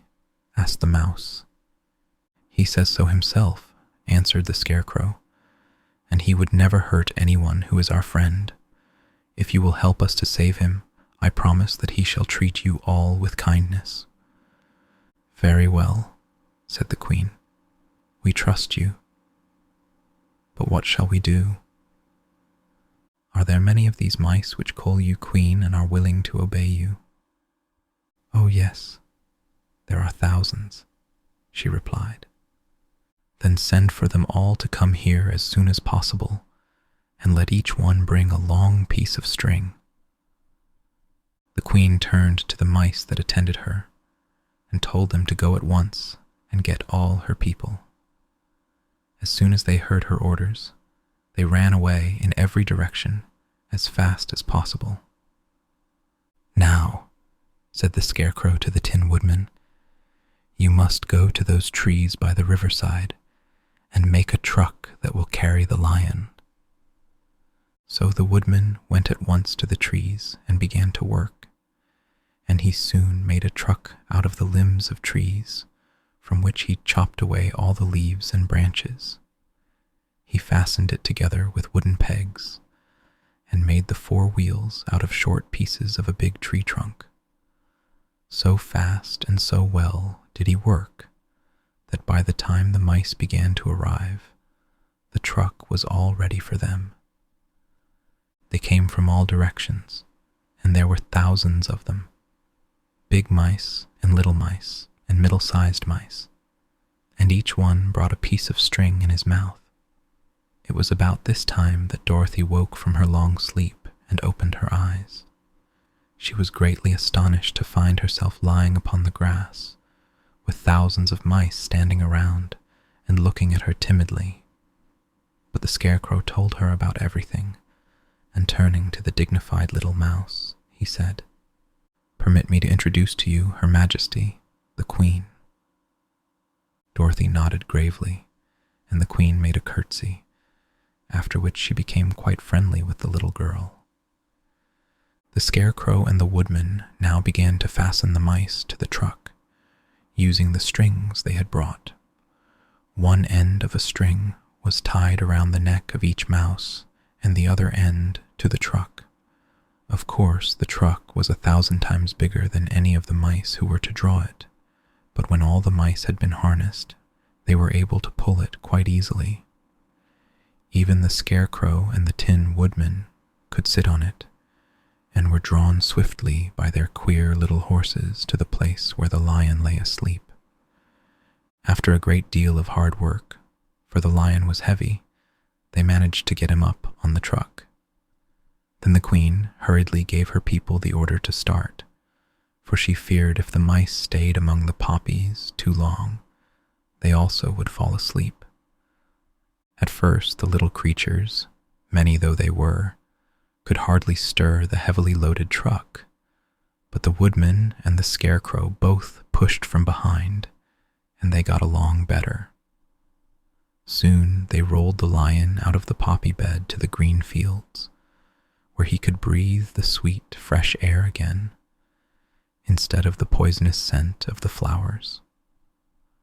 Dorothy came to meet them, and thanked the little mice warmly for saving her companion from death. She had grown so fond of the big lion, she was glad he had been rescued. Then the mice were unharnessed from the truck and scampered away through the grass to their homes. The Queen of the Mice was the last to leave. "If ever you need us again," she said, "come out into the field and call, and we shall hear you and come to your assistance. Goodbye."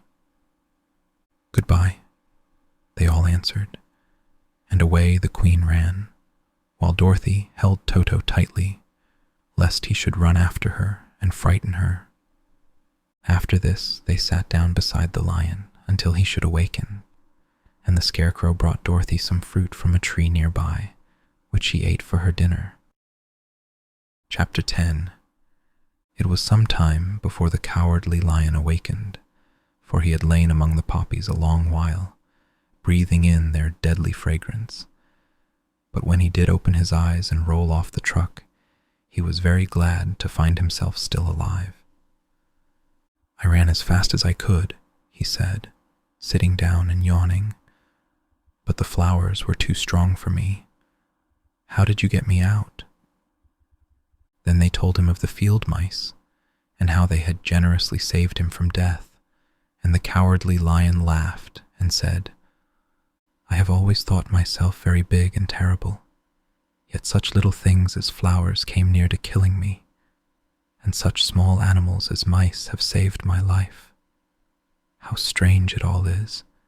But comrades, what shall we do now?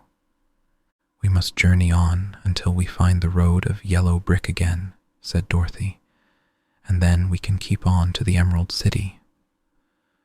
So, the lion being fully refreshed and feeling quite himself again, they all started upon the journey, greatly enjoying the walk through the soft, fresh grass. And it was not long before they reached the road of yellow brick and turned again toward the Emerald City where the great Oz dwelt. The road was smooth and well paved now, and the country about was beautiful, so that the travelers rejoiced in leaving the forest far behind, and with it the many dangers they had met in its gloomy shades. Once more they could see fences built beside the road, but these were painted green, and when they came to a small house in which a farmer evidently lived, that also was painted green. They passed by several of these houses during the afternoon, and sometimes people came to the doors and looked at them as if they would like to ask questions. But no one came near them nor spoke to them because of the great lion, of which they were very much afraid. The people were all dressed in clothing of a lovely emerald green color and wore peaked hats like those of the Munchkins. "This must be the land of Oz," said Dorothy, "and we are surely getting near the Emerald City." "Yes," answered the Scarecrow. "Everything is green here, while in the country of the Munchkins blue was the favorite color. But the people do not seem to be as friendly as the Munchkins, and I'm afraid we shall be unable to find a place to pass the night." "I should like something to eat besides fruit," said the girl, "and I'm sure Toto is nearly starved. Let us stop at the next house and talk to the people." So, when they came to a good-sized farmhouse, Dorothy walked boldly up to the door and knocked. A woman opened it just far enough to look out and said, "What do you want, child? And why is that great lion with you?" "We wish to pass the night with you, if you will allow us," answered Dorothy, "and the lion is my friend and comrade, and would not hurt you for the world." "Is he tame?" asked the woman, opening the door a little wider. "Oh, yes," said the girl, "and he is a great coward, too. He will be more afraid of you than you are of him." "Well," said the woman, after thinking it over and taking another peep at the lion, "if that is the case, you may come in, and I will give you some supper and a place to sleep." So they all entered the house, where there were, besides the woman, 2 children and a man. The man had hurt his leg and was lying on the couch in a corner. They seemed greatly surprised to see so strange a company, and while the woman was busy laying the table, the man asked, "Where are you all going?" "To the Emerald City," said Dorothy, "to see the great Oz." "Oh, indeed," exclaimed the man. "Are you sure that Oz will see you?" "Why not?" she replied. "Why, it is said that he never lets anyone come into his presence. I have been to the Emerald City many times, and it is a beautiful and wonderful place. But I have never been permitted to see the great Oz, nor do I know of any living person who has seen him." "Does he never go out?" asked the Scarecrow. "Never. He sits day after day in the great throne room of his palace, and even those who wait upon him do not see him face to face." "What is he like?" asked the girl. "That is hard to tell," said the man thoughtfully. "You see, Oz is a great wizard, and can take on any form he wishes, so that some say he looks like a bird, and some say he looks like an elephant, and some say he looks like a cat, To others he appears as a beautiful fairy or a brownie or in any other form that pleases him. But who the real Oz is, when he is in his own form, no living person can tell.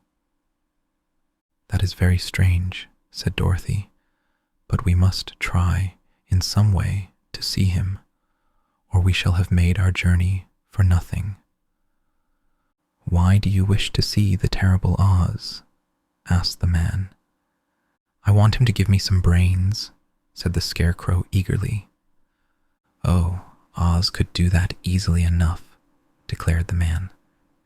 He has more brains than he needs. And I want him to give me a heart, said the Tin Woodman.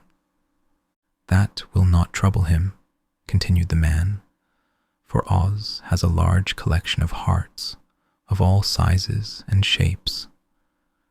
And I want him to give me courage, said the Cowardly Lion. Oz keeps a great pot of courage in his throne room, said the man, which he has covered with a golden plate to keep it from running over.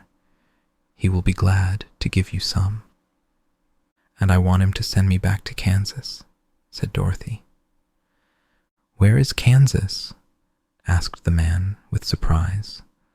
I don't know, replied Dorothy sorrowfully, but it is my home, and I'm sure it's somewhere. Very likely. Well, Oz can do anything, so I suppose he will find Kansas for you. But first you must get to see him, and that will be a hard task, for the Great Wizard does not like to see anyone, and he usually has his own way. But what do you want? He continued, speaking to Toto. Toto only wagged his tail, for strange to say, he could not speak. The woman now called to them that supper was ready, so they gathered around the table, and Dorothy ate some delicious porridge, and a dish of scrambled eggs, and a plate of nice white bread, and enjoyed her meal. The lion ate some of the porridge, but did not care for it, saying it was made from oats, and oats were food for horses, not for lions. The Scarecrow and the Tin Woodman ate nothing at all. Toto ate a little of everything, and was glad to get a good supper again. The woman now gave Dorothy a bed to sleep in, and Toto lay down beside her, while the lion guarded the door of her room so she might not be disturbed. The Scarecrow and the Tin Woodman stood up in a corner and kept quiet all night, although, of course, they could not sleep. The next morning, as soon as the sun was up, they started on their way, and soon saw a beautiful green glow in the sky just before them. That must be the Emerald City, said Dorothy. As they walked on, the green glow became brighter and brighter, and it seemed that at last they were nearing the end of their travels. Yet it was afternoon before they came to the great wall that surrounded the city. It was high and thick, and of a bright green color. In front of them, and at the end of the road of yellow brick, was a big gate, all studded with emeralds that glittered so in the sun that even the painted eyes of the Scarecrow were dazzled by their brilliancy. There was a bell beside the gate, and Dorothy pushed the button and heard a silvery tinkle sound within. Then the big gate swung slowly open, and they all passed through and found themselves in a high arched room, the walls of which glistened with countless emeralds. Before them stood a little man about the same size as the Munchkins. He was clothed all in green, from his head to his feet, and even his skin was of a greenish tint. At his side was a large green box. When he saw Dorothy and her companions, the man asked, "What do you wish in the Emerald City?" "We came here to see the Great Oz," said Dorothy. The man was so surprised at this answer that he sat down to think it over. "It has been many years since anyone asked me to see Oz," he said, shaking his head in perplexity. "He is powerful and terrible, and if you come on an idle or foolish errand, to bother the wise reflections of the great wizard. He might be angry and destroy you all in an instant. But it is not a foolish errand, nor an idle one, replied the Scarecrow. It is important, and we have been told that Oz is a good wizard. So he is, said the Green Man, and he rules the Emerald City wisely and well. But to those who are not honest, or who approach him from curiosity, he is most terrible, and few have ever dared ask to see his face. I am the guardian of the gates, and since you demand to see the great Oz, I must take you to his palace. But first you must put on the spectacles. Why? Asked Dorothy. Because if you did not wear spectacles, the brightness and glory of the Emerald City would blind you. Even those who live in the city must wear spectacles night and day. They are all locked on, for Oz so ordered it when the city was first built, and I have the only key that will unlock them. He opened the big box, and Dorothy saw that it was filled with spectacles of every size and shape. All of them had green glasses in them. The guardian of the gates found a pair that would just fit Dorothy and put them over her eyes. There were 2 golden bands fastened to them that passed around the back of her head, where they were locked together by a little key that was at the end of a chain the guardian of the gates wore around his neck. When they were on, Dorothy could not take them off, had she wished, but of course she did not wish to be blinded by the glare of the Emerald City, so she said nothing. Then the Green Man fitted spectacles for the Scarecrow and the Tin Woodman and the Lion, and even on little Toto, and all were locked fast with the key. Then the guardian of the gates put on his own glasses and told them he was ready to show them to the palace. Taking a big golden key from a peg on the wall, he opened another gate, and they all followed him through the portal into the streets of the Emerald City. Chapter 11. Even with eyes protected by the green spectacles, Dorothy and her friends were at first dazzled by the brilliancy of the wonderful city. The streets were lined with beautiful houses, all built of green marble and studded everywhere with sparkling emeralds. They walked over a pavement of the same green marble, and where the blocks were joined together were rows of emeralds, set closely and glittering in the brightness of the sun. The window panes were of green glass. Even the sky above the city had a green tint, and the rays of the sun were green. There were many people, men, women, and children, walking about, and these were all dressed in green clothes and had greenish skins. They looked at Dorothy and her strangely assorted company with wondering eyes, and the children all ran away and hid behind their mothers when they saw the lion, but no one spoke to them. Many shops stood in the street, and Dorothy saw that everything in them was green. Green candy and green popcorn were offered for sale, as well as green shoes, green hats, and green clothes of all sorts.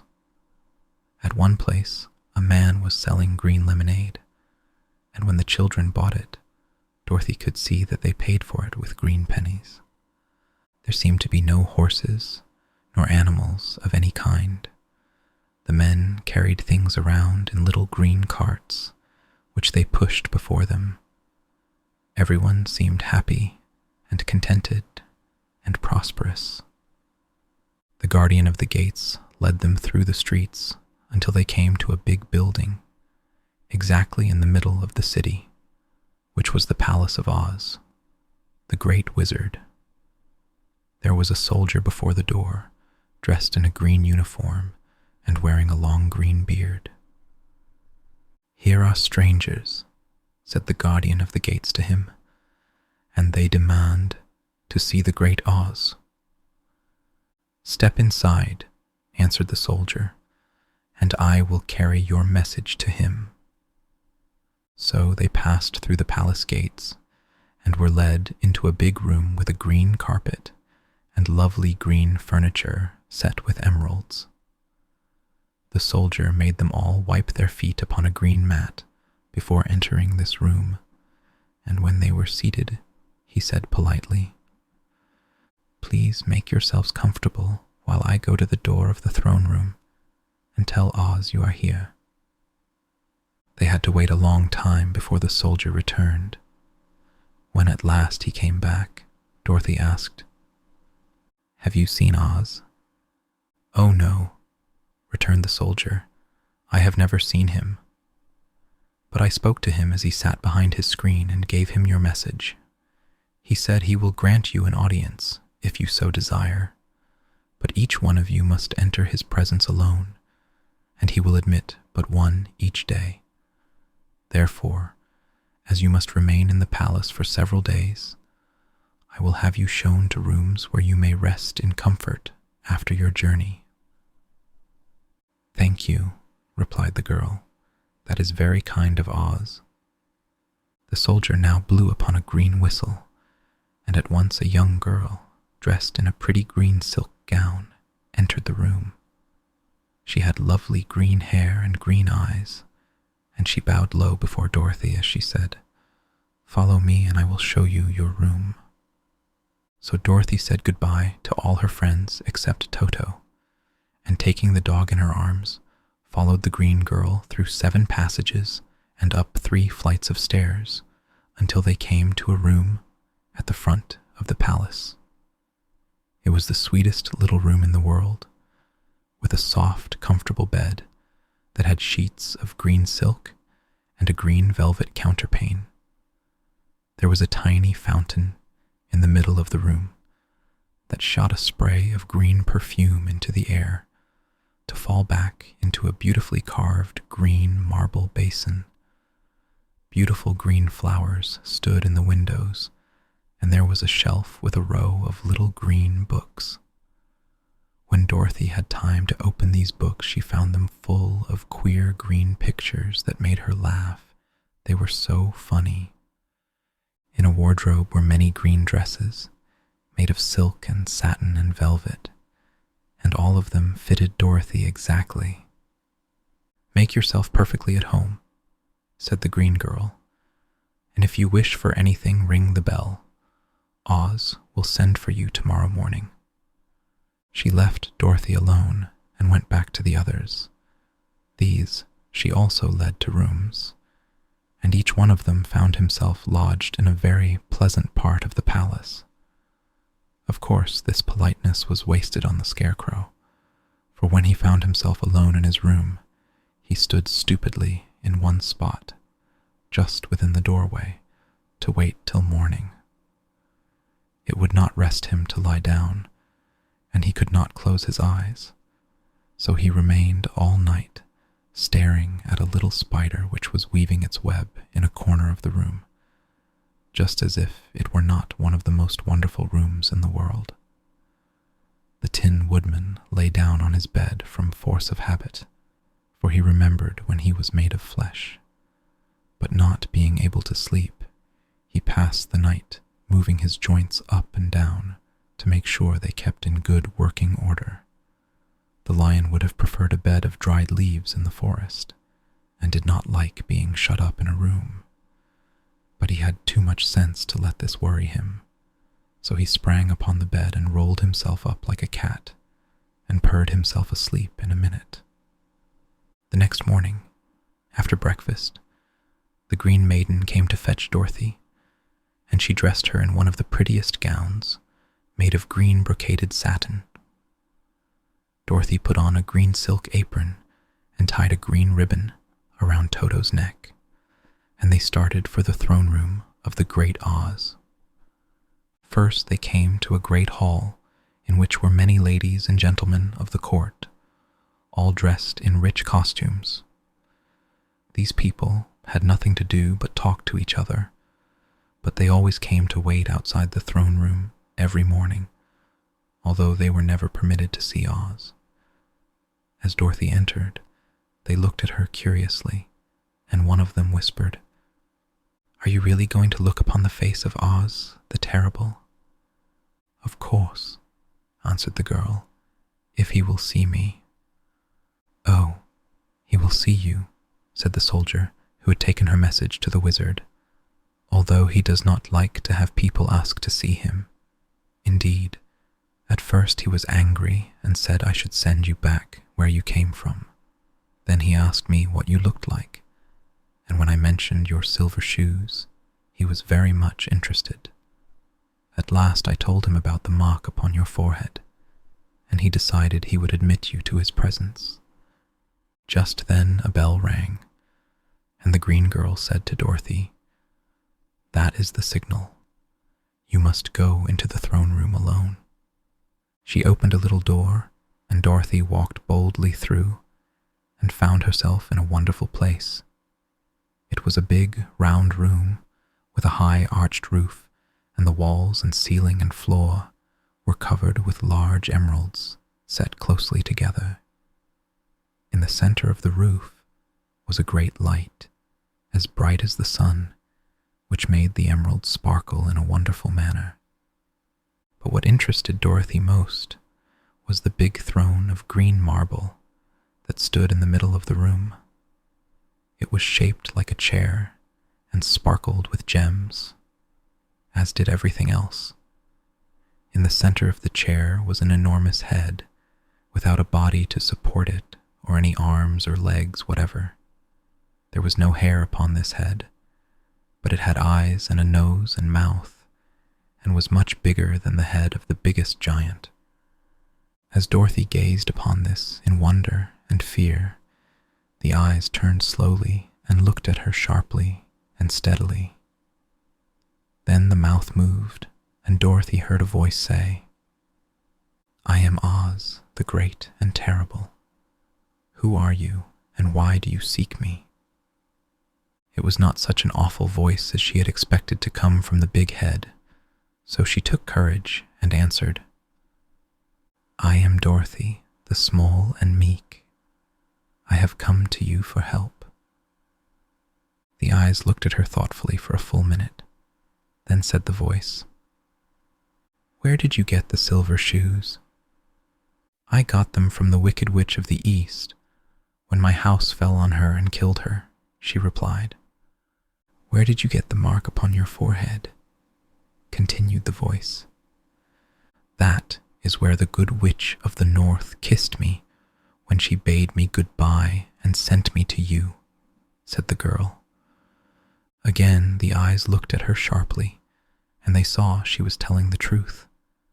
Then Oz asked, "What do you wish me to do?"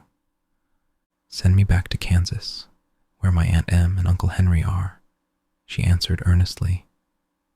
"I don't like your country, although it is so beautiful, and I am sure Aunt Em will be dreadfully worried over my being away so long." The eyes winked 3 times, and then they turned up to the ceiling and down to the floor, and rolled around so queerly that they seemed to see every part of the room. And at last they looked at Dorothy again. "Why should I do this for you?" asked Oz. "Because you are strong and I am weak, because you are a great wizard and I am only a little girl. But you were strong enough to kill the Wicked Witch of the East," said Oz. "That just happened," returned Dorothy simply. "I could not help it." "Well," said the head, "I will give you my answer. You have no right to expect me to send you back to Kansas unless you do something for me in return. In this country, everyone must pay for everything he gets. If you wish me to use my magic power to send you home again, you must do something for me first. Help me, and I will help you." "What must I do?" asked the girl. "Kill the Wicked Witch of the West," answered Oz. "But I cannot," exclaimed Dorothy, greatly surprised. "You killed the Witch of the East, and you wear the silver shoes, which bear a powerful charm. There is now but one Wicked Witch left in all this land, and when you can tell me she is dead, I will send you back to Kansas, but not before." The little girl began to weep. She was so much disappointed, and the eyes winked again and looked upon her anxiously, as if the great Oz felt that she could help him if she would. "I never killed anything willingly," she sobbed. "Even if I wanted to, how could I kill the Wicked Witch? If you, who are great and terrible, cannot kill her yourself, how do you expect me to do it?" "I do not know," said the head, "but that is my answer, and until the Wicked Witch dies, you will not see your uncle and aunt again. Remember that the witch is wicked, tremendously wicked, and ought to be killed.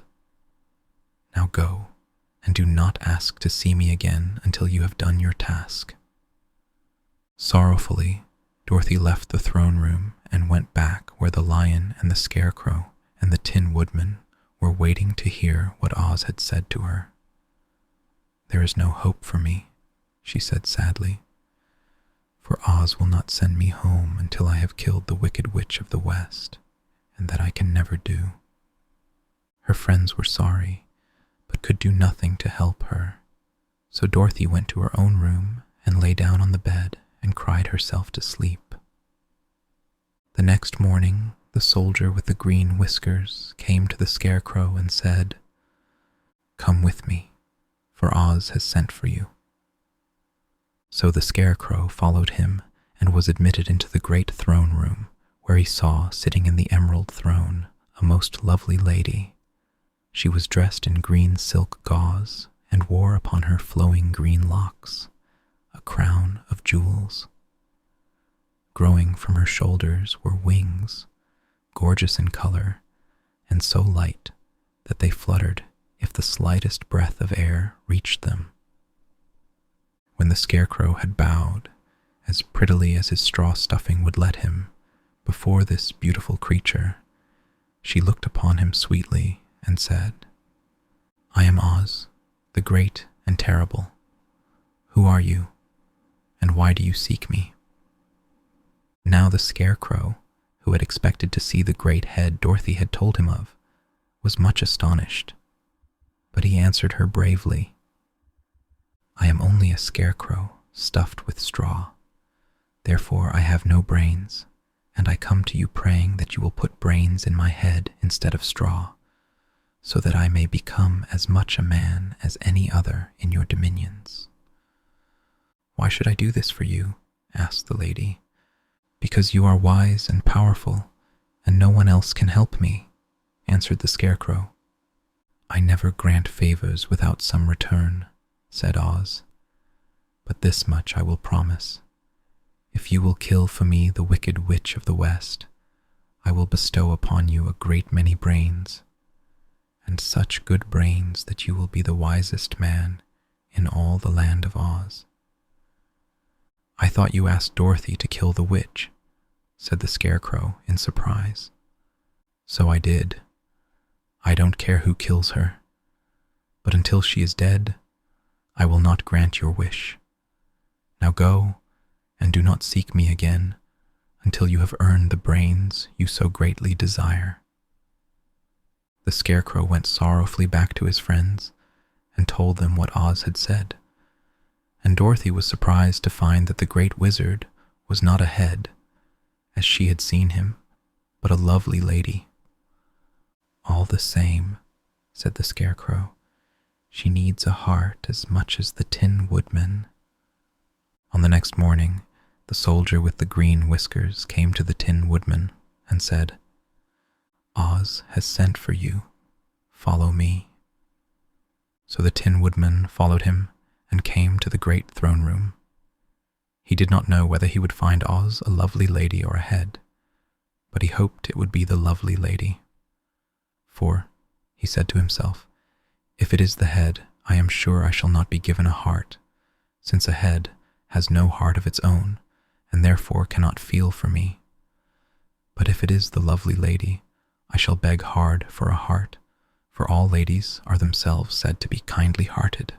But when the woodman entered the great throne room, he saw neither the head nor the lady, for Oz had taken the shape of a most terrible beast. It was nearly as big as an elephant, and the green throne seemed hardly strong enough to hold its weight. The beast had a head like that of a rhinoceros, only there were 5 eyes in its face. There were 5 long arms growing out of its body, and it also had 5 long, slim legs. Thick, woolly hair covered every part of it, and a more dreadful-looking monster could not be imagined. It was fortunate the Tin Woodman had no heart at that moment, for it would have beat loud and fast from terror. But being only tin, the Woodman was not at all afraid, although he was much disappointed. "I am Oz, the great and terrible," spoke the beast, in a voice that was one great roar. "Who are you, and why do you seek me?" "I am a woodman, and made of tin. Therefore I have no heart, and cannot love. I pray you to give me a heart that I may be as other men are." "Why should I do this?" demanded the beast. "Because I ask it, and you alone can grant my request," answered the woodman. Oz gave a low growl at this, but said gruffly, "If you indeed desire a heart, you must earn it." "How?" asked the woodman. "Help Dorothy to kill the Wicked Witch of the West," replied the beast. "When the witch is dead, come to me, and I will then give you the biggest and kindest and most loving heart in all the land of Oz." So the Tin Woodman was forced to return sorrowfully to his friends and tell them of the terrible beast he had seen. They all wondered greatly at the many forms the great wizard could take upon himself. And the lion said, "If he is a beast when I go to see him, I shall roar my loudest, and so frighten him that he will grant all I ask. And if he is the lovely lady, I shall pretend to spring upon her, and so compel her to do my bidding. And if he is the great head, he will be at my mercy, for I will roll this head all about the room until he promises to give us what we desire. So be of good cheer, my friends, for all will yet be well." The next morning, the soldier with the green whiskers led the lion to the great throne room and bade him enter the presence of Oz. The lion at once passed through the door and, glancing around, saw, to his surprise, that before the throne was a ball of fire, so fierce and glowing he could scarcely bear to gaze upon it. His first thought was that Oz had by accident caught on fire and was burning up. But when he tried to go nearer, the heat was so intense that it singed his whiskers, and he crept back tremblingly to a spot nearer the door. Then a low, quiet voice came from the ball of fire, and these were the words it spoke.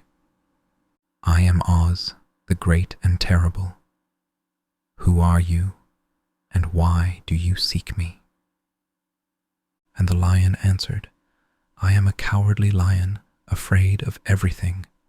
I came to you to beg that you give me courage, so that in reality I may become the king of beasts, as men call me." "Why should I give you courage?" demanded Oz. "Because of all wizards, you are the greatest, and alone have power to grant my request," answered the lion. The ball of fire burned fiercely for a time, and the voice said, "Bring me proof that the Wicked Witch is dead, and that moment I will give you courage. But as long as the witch lives, you must remain a coward." The lion was angry at this speech, but could say nothing in reply, and while he stood silently gazing at the ball of fire, it became so furiously hot that he turned tail and rushed from the room. He was glad to find his friends waiting for him, and told them of his terrible interview with the wizard. "What shall we do now?" asked Dorothy sadly. "There is only one thing we can do," returned the lion, "and that is to go to the land of the Winkies, seek out the Wicked Witch, and destroy her." "But suppose we cannot," said the girl. "Then I shall never have courage," declared the lion. "And I shall never have brains," added the Scarecrow. "And I shall never have a heart," spoke the Tin Woodman. "And I shall never see Aunt Em and Uncle Henry," said Dorothy, beginning to cry. "Be careful," cried the green girl. "The tears will fall on your green silk gown and spot it." So Dorothy dried her eyes and said, "I suppose we must try it, but I am sure I do not want to kill anybody, even to see Aunt Em again." "I will go with you, but I'm too much of a coward to kill the witch," said the lion. "I will go too," declared the Scarecrow, "but I shall not be of much help to you. I am such a fool." "I haven't the heart to harm even a witch," remarked the Tin Woodman, "but if you go, I certainly shall go with you." Therefore it was decided to start upon their journey the next morning, and the woodman sharpened his axe on a green grindstone and had all his joints properly oiled. The Scarecrow stuffed himself with fresh straw, and Dorothy put new paint on his eyes that he might see better. The green girl, who was very kind to them, filled Dorothy's basket with good things to eat, and fastened a little bell around Toto's neck with a green ribbon. They went to bed quite early and slept soundly until daylight, when they were awakened by the crowing of a green cock that lived in the backyard of the palace, and the cackling of a hen that had laid a green egg. Chapter 12. The soldier with the green whiskers led them through the streets of the Emerald City until they reached the room where the guardian of the gates lived. This officer unlocked their spectacles to put them back in his great box, and then he politely opened the gate for our friends. "Which road leads to the Wicked Witch of the West?" asked Dorothy.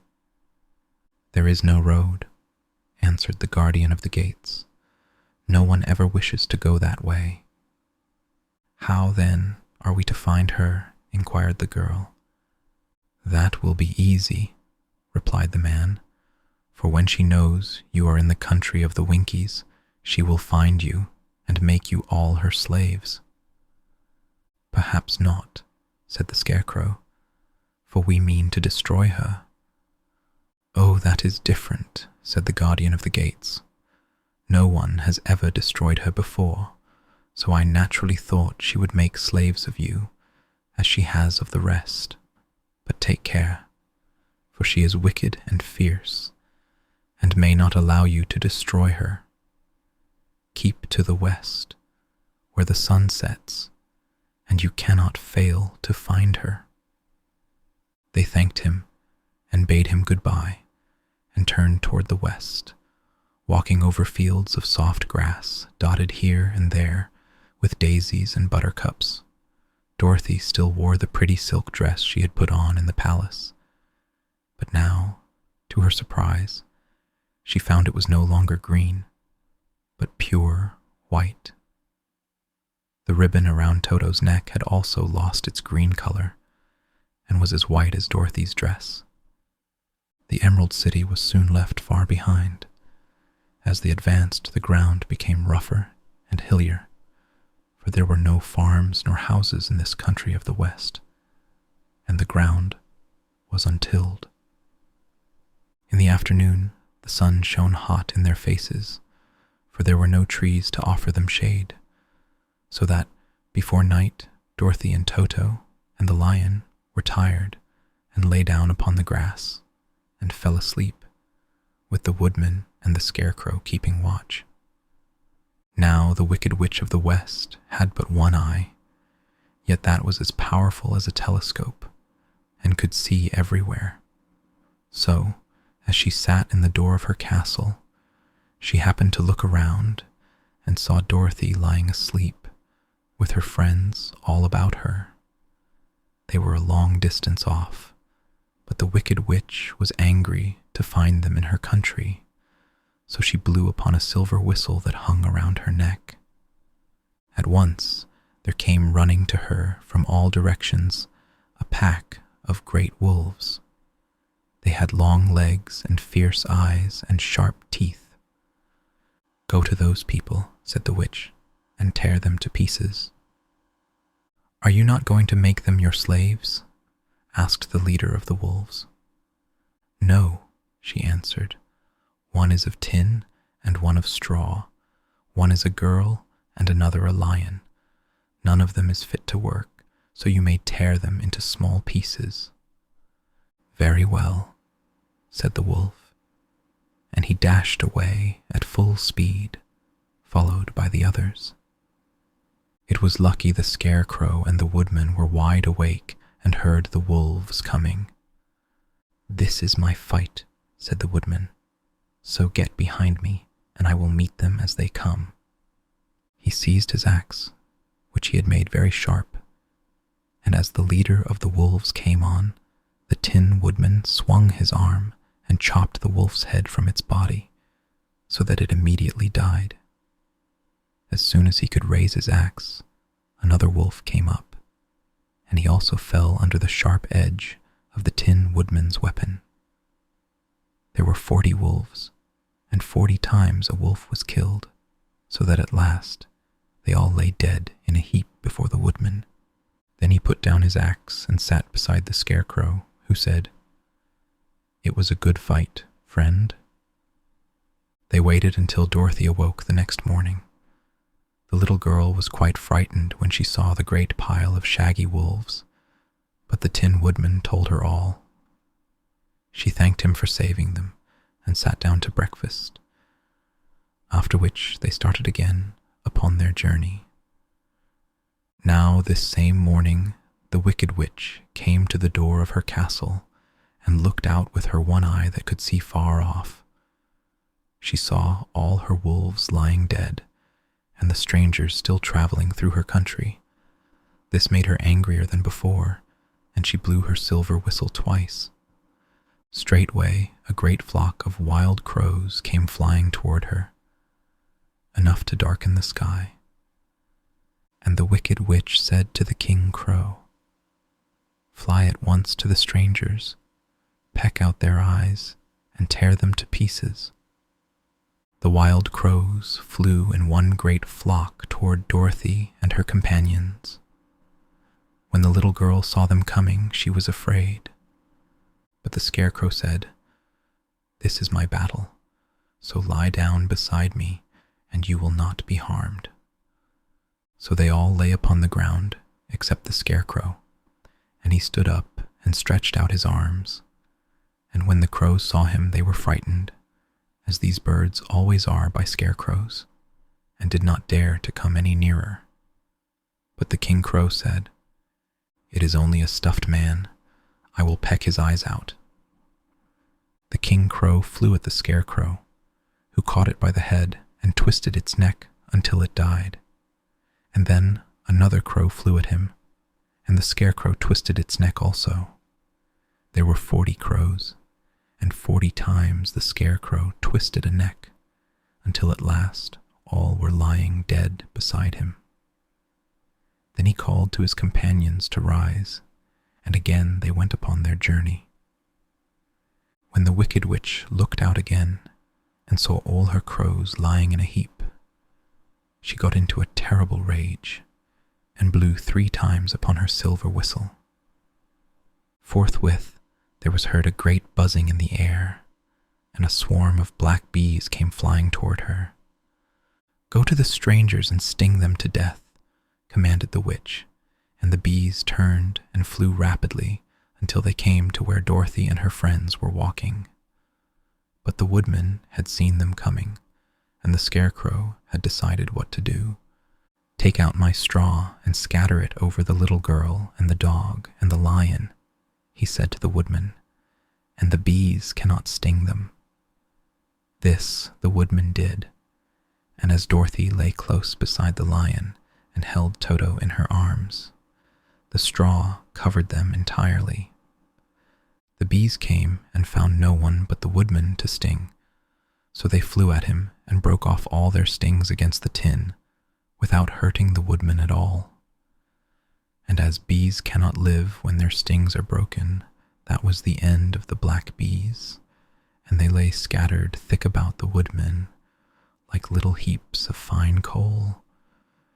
Then Dorothy and the lion got up, and the girl helped the Tin Woodman put the straw back into the Scarecrow again until he was as good as ever. So they started upon their journey once more. The Wicked Witch was so angry when she saw her black bees in little heaps like fine coal that she stamped her foot and tore her hair and gnashed her teeth. And then she called a dozen of her slaves, who were the Winkies, and gave them sharp spears, telling them to go to the strangers and destroy them. The Winkies were not a brave people, but they had to do as they were told. So they marched away until they came near to Dorothy. Then the lion gave a great roar and sprang towards them, and the poor Winkies were so frightened that they ran back as fast as they could. When they returned to the castle, the Wicked Witch beat them well with a strap and sent them back to their work, after which she sat down to think what she should do next. She could not understand how all her plans to destroy these strangers had failed, but she was a powerful witch as well as a wicked one, and she soon made up her mind how to act. There was, in her cupboard, a golden cap with a circle of diamonds and rubies running round it. This golden cap had a charm. Whoever owned it could call 3 times upon the winged monkeys, who would obey any order they were given. But no person could command these strange creatures more than 3 times. Twice already the Wicked Witch had used the charm of the cap. Once was when she had made the Winkies her slaves, and set herself to rule over their country. The winged monkeys had helped her do this. The second time was when she had fought against the great Oz himself and driven him out of the land of the West. The winged monkeys had also helped her in doing this. Only once more could she use this golden cap, for which reason she did not like to do so until all her other powers were exhausted. But now that her fierce wolves and her wild crows and her stinging bees were gone, and her slaves had been scared away by the cowardly lion, she saw there was only one way left to destroy Dorothy and her friends. The second time was when she had fought against the great Oz himself and driven him out of the land of the West. The winged monkeys had also helped her in doing this. Only once more could she use this golden cap, for which reason she did not like to do so until all her other powers were exhausted. But now that her fierce wolves and her wild crows and her stinging bees were gone, and her slaves had been scared away by the cowardly lion, she saw there was only one way left to destroy Dorothy and her friends. So the Wicked Witch took the golden cap from her cupboard and placed it upon her head. Then she stood upon her left foot and said, slowly, Eppe, peppe, kake. Next she stood upon her right foot and said, Hillo, holo, hello. After this she stood upon both feet and cried in a loud voice, Zissi, zussi, zik. Now the charm began to work. The sky was darkened, and a low rumbling sound was heard in the air. There was a rushing of many wings, a great chattering and laughing, and the sun came out of the dark sky to show the Wicked Witch, surrounded by a crowd of monkeys, each with a pair of immense and powerful wings on his shoulders. One, much bigger than the others, seemed to be their leader. He flew close to the witch and said, You have called us for the third and last time. What do you command? Go to the strangers who are within my land, and destroy them all except the lion, said the Wicked Witch. Bring that beast to me, for I have a mind to harness him like a horse, and make him work. Your commands shall be obeyed, said the leader. Then, With a great deal of chattering and noise, the winged monkeys flew away to the place where Dorothy and her friends were walking. Some of the monkeys seized the Tin Woodman and carried him through the air until they were over a country thickly covered with sharp rocks. Here, they dropped the poor woodman, who fell a great distance to the rocks, where he lay so battered and dented that he could neither move nor groan. Others of the monkeys caught the Scarecrow, and with their long fingers pulled all of the straw out of his clothes and head. They made his hat and boots and clothes into a small bundle and threw it into the top branches of a tall tree. The remaining monkeys threw pieces of stout rope around the lion and wound many coils about his body and head and legs until he was unable to bite or scratch or struggle in any way. Then they lifted him up and flew away with him to the witch's castle, where he was placed in a small yard with a high iron fence around it, so that he could not escape. But Dorothy they did not harm at all. She stood with Toto in her arms, watching the sad fate of her comrades and thinking it would soon be her turn. The leader of the winged monkeys flew up to her, his long, hairy arms stretched out and his ugly face grinning terribly. But he saw the mark of the good witch's kiss upon her forehead and stopped short, motioning the others not to touch her. "We dare not harm this little girl," he said to them, "for she is protected by the power of good, and that is greater than the power of evil. All we can do is to carry her to the castle of the wicked witch and leave her there." So, carefully and gently, they lifted Dorothy in their arms and carried her swiftly through the air until they came to the castle, where they set her down upon the front doorstep. Then the leader said to the witch, "We have obeyed you as far as we were able. The Tin Woodman and the Scarecrow are destroyed, and the lion is tied up in your yard. The little girl we dare not harm, nor the dog she carries in her arms. Your power over our band is now ended, and you will never see us again." Then all the winged monkeys, with much laughing and chattering and noise, flew into the air and were soon out of sight. The wicked witch was both surprised and worried when she saw the mark on Dorothy's forehead, for she knew well that neither the winged monkeys nor she herself dare hurt the girl in any way. She looked down at Dorothy's feet, and seeing the silver shoes, began to tremble with fear, for she knew what a powerful charm belonged to them. At first, the witch was tempted to run away from Dorothy, but she happened to look into the child's eyes and saw how simple the soul behind them was, and that the little girl did not know of the wonderful power the silver shoes gave her. So, the wicked witch laughed to herself and thought, "I can still make her my slave, for she does not know how to use her power." Then she said to Dorothy, harshly and severely, "Come with me, and see that you mind everything I tell you, for if you do not, I will make an end of you, as I did of the Tin Woodman and the Scarecrow."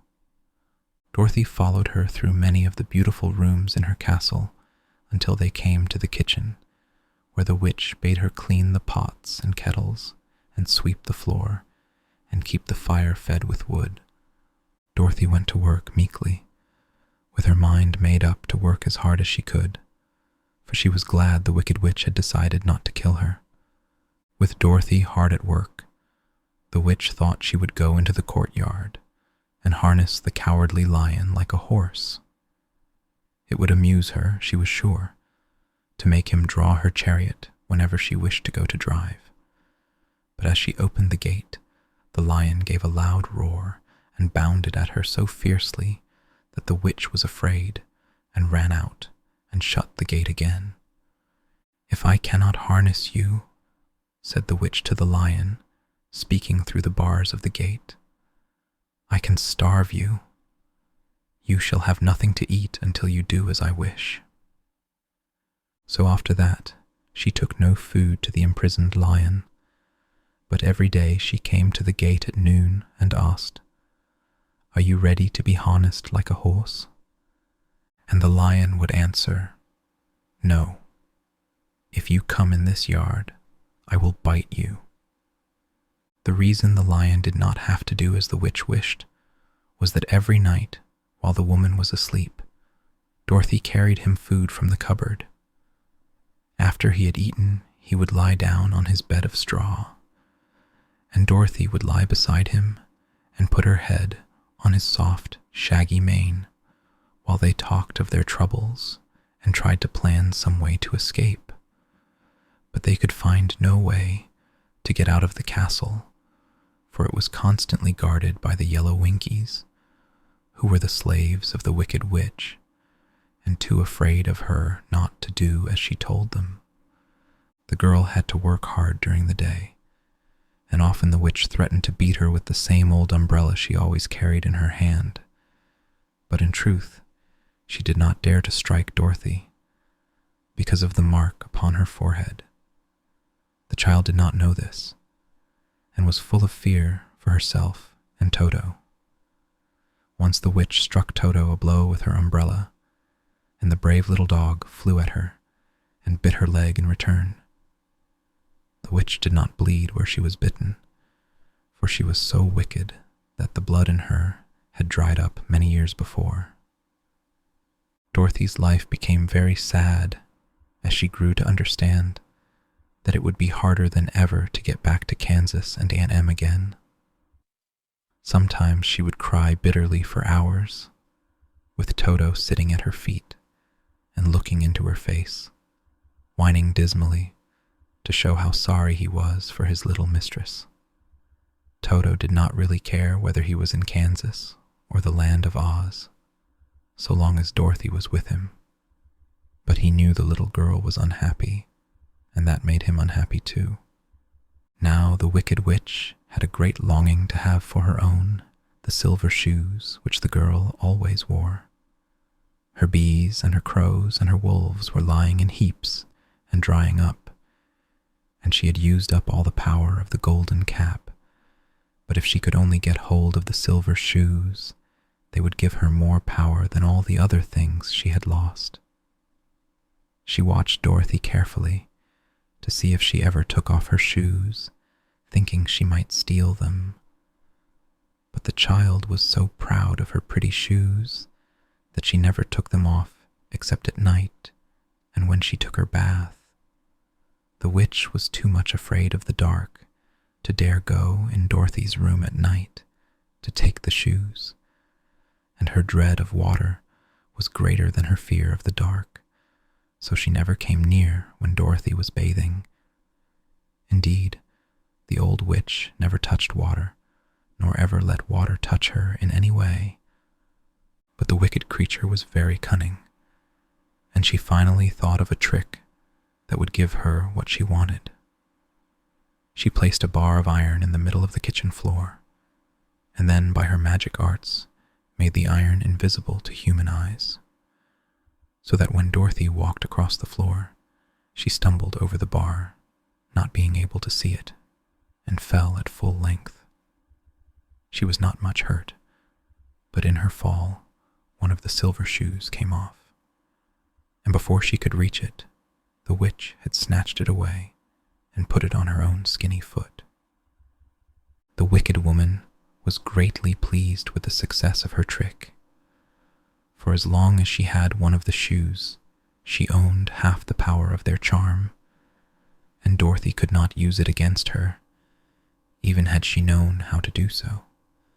The little girl, seeing she had lost one of her pretty shoes, grew angry and said to the witch, "Give me back my shoe." "I will not," retorted the witch, "for it is now my shoe, and not yours." "You are a wicked creature," cried Dorothy. "You have no right to take my shoe from me." "I shall keep it, just the same," said the witch, laughing at her, and someday I shall get the other one from you too." This made Dorothy so very angry that she picked up the bucket of water that stood near and dashed it over the witch, wetting her from head to foot. Instantly the wicked woman gave a loud cry of fear, and then, as Dorothy looked at her in wonder, the witch began to shrink and fall away.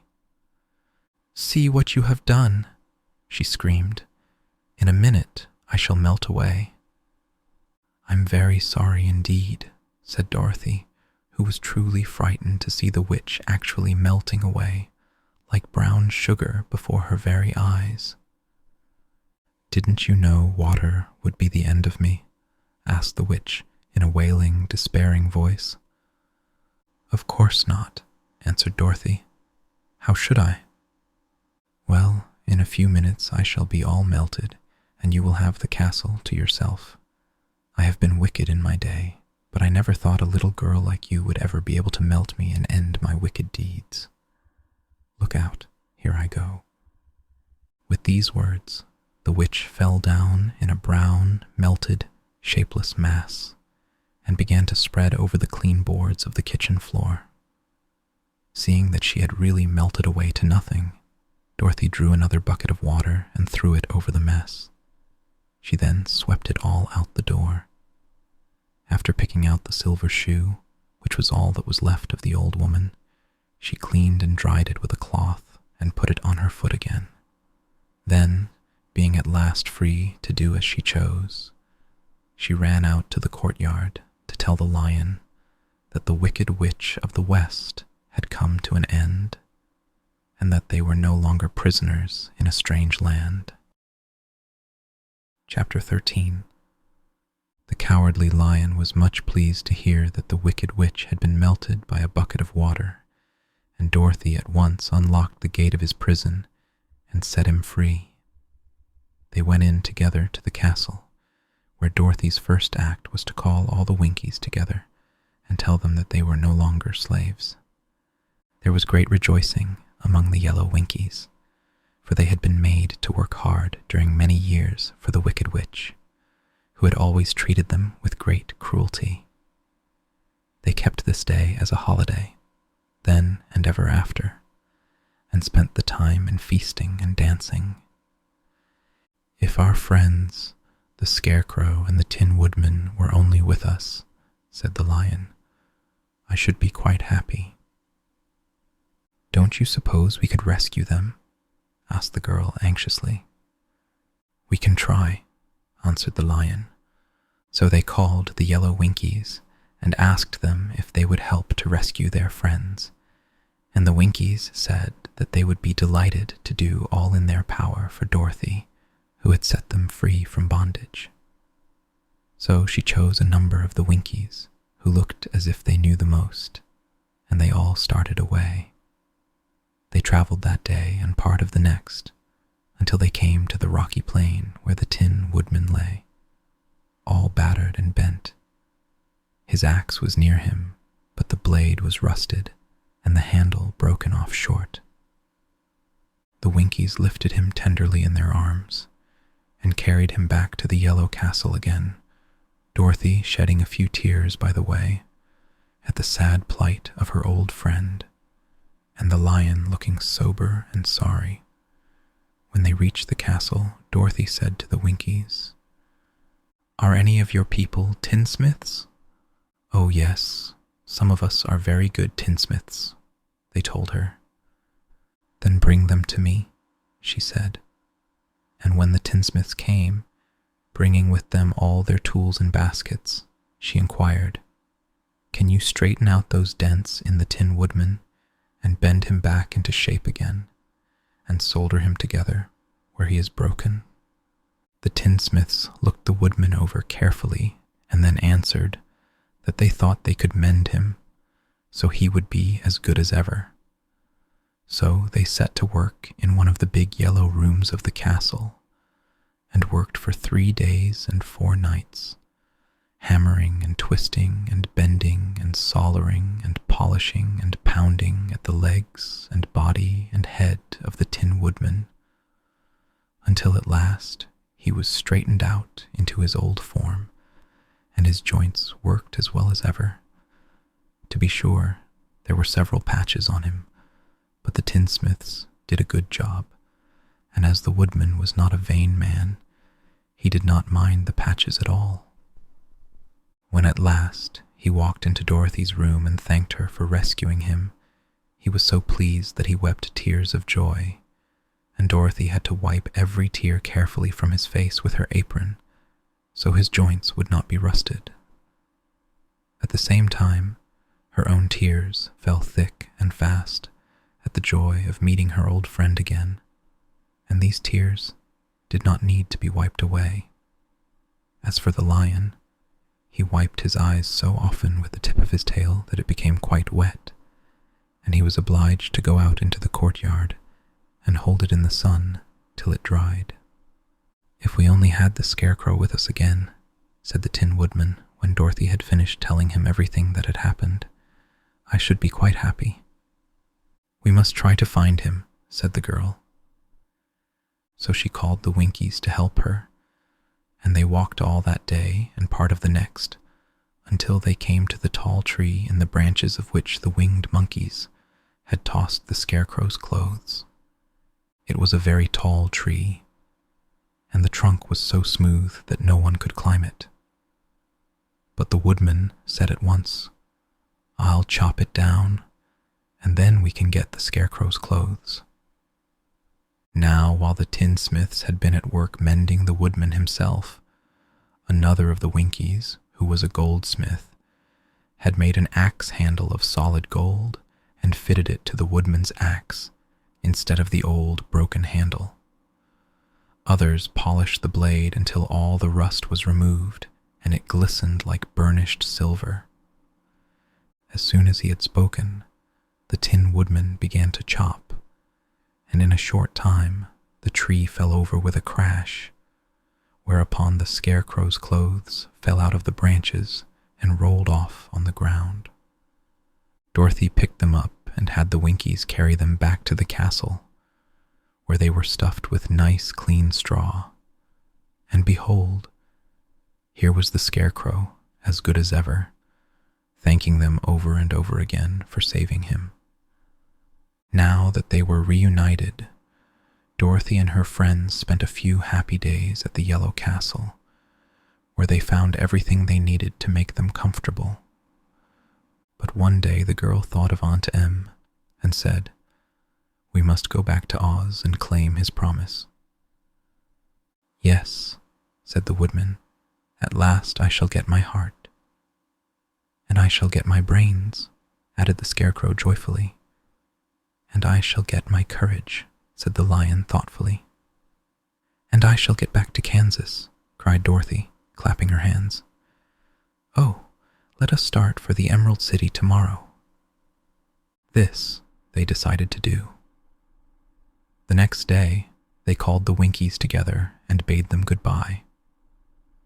The Winkies were sorry to have them go, and they had grown so fond of the Tin Woodman that they begged him to stay and rule over them and the Yellow Land of the West. Finding they were determined to go, the Winkies gave Toto and the lion each a golden collar, and to Dorothy they presented a beautiful bracelet studded with diamonds, and to the Scarecrow they gave a gold-headed walking stick to keep him from stumbling, and to the Tin Woodman they offered a silver oil can inlaid with gold and set with precious jewels. Every one of the travelers made the Winkies a pretty speech in return, and all shook hands with them until their arms ached. Dorothy went to the witch's cupboard to fill her basket with food for the journey, and there she saw the golden cap. She tried it on her own head and found that it fitted her exactly. She did not know anything about the charm of the golden cap, but she saw that it was pretty, so she made up her mind to wear it and carry her sunbonnet in the basket. Then, being prepared for the journey, they all started for the Emerald City, and the Winkies gave them 3 cheers and many good wishes to carry with them. Chapter 14. You will remember there was no road, not even a pathway, between the castle of the Wicked Witch and the Emerald City. When the 4 travelers went in search of the witch, she had seen them coming, and so sent the winged monkeys to bring them to her. It was much harder to find their way back through the big fields of buttercups and yellow daisies than it was being carried. They knew, of course, they must go straight east, toward the rising sun, and they started off in the right way. But at noon, when the sun was over their heads, they did not know which was east and which was west, and that was the reason they were lost in the great fields. They kept on walking, however, and at night the moon came out and shone brightly. So they lay down among the sweet-smelling yellow flowers and slept soundly until morning, all but the Scarecrow and the Tin Woodman. The next morning the sun was behind a cloud, but they started on as if they were quite sure which way they were going. "If we walk far enough," said Dorothy, "I am sure we shall sometime come to some place." But day by day passed away, and they still saw nothing before them but the scarlet fields. The Scarecrow began to grumble a bit. "We have surely lost our way," he said, "and unless we find it again in time to reach the Emerald City, I shall never get my brains." "Nor I my heart," declared the Tin Woodman. "It seems to me I can scarcely wait till I get to Oz, and you must admit this is a very long journey." "You see," said the Cowardly Lion with a whimper, "I haven't the courage to keep tramping forever without getting anywhere at all." Then Dorothy lost heart. She sat down on the grass and looked at her companions, and they sat down and looked at her. And Toto found that for the first time in his life, he was too tired to chase a butterfly that flew past his head. So he put out his tongue and panted, and looked at Dorothy as if to ask what they should do next. "Suppose we call the field mice," she suggested. "They could probably tell us the way to the Emerald City." "To be sure they could," cried the Scarecrow. "Why didn't we think of that before?" Dorothy blew the little whistle she had always carried about her neck since the Queen of the Mice had given it to her. In a few minutes, they heard the pattering of tiny feet, and many of the small gray mice came running up to her. Among them was the Queen herself, who asked, in her squeaky little voice, "What can I do for my friends?" "We have lost our way," said Dorothy. "Can you tell us where the Emerald City is?" "Certainly," answered the Queen, "but it is a great way off, for you have had it at your backs all this time." Then she noticed Dorothy's golden cap and said, "Why don't you use the charm of the cap and call the winged monkeys to you? They will carry you to the City of Oz in less than an hour." "I didn't know there was a charm," answered Dorothy in surprise. "What is it?" "It is written inside the golden cap," replied the Queen of the Mice.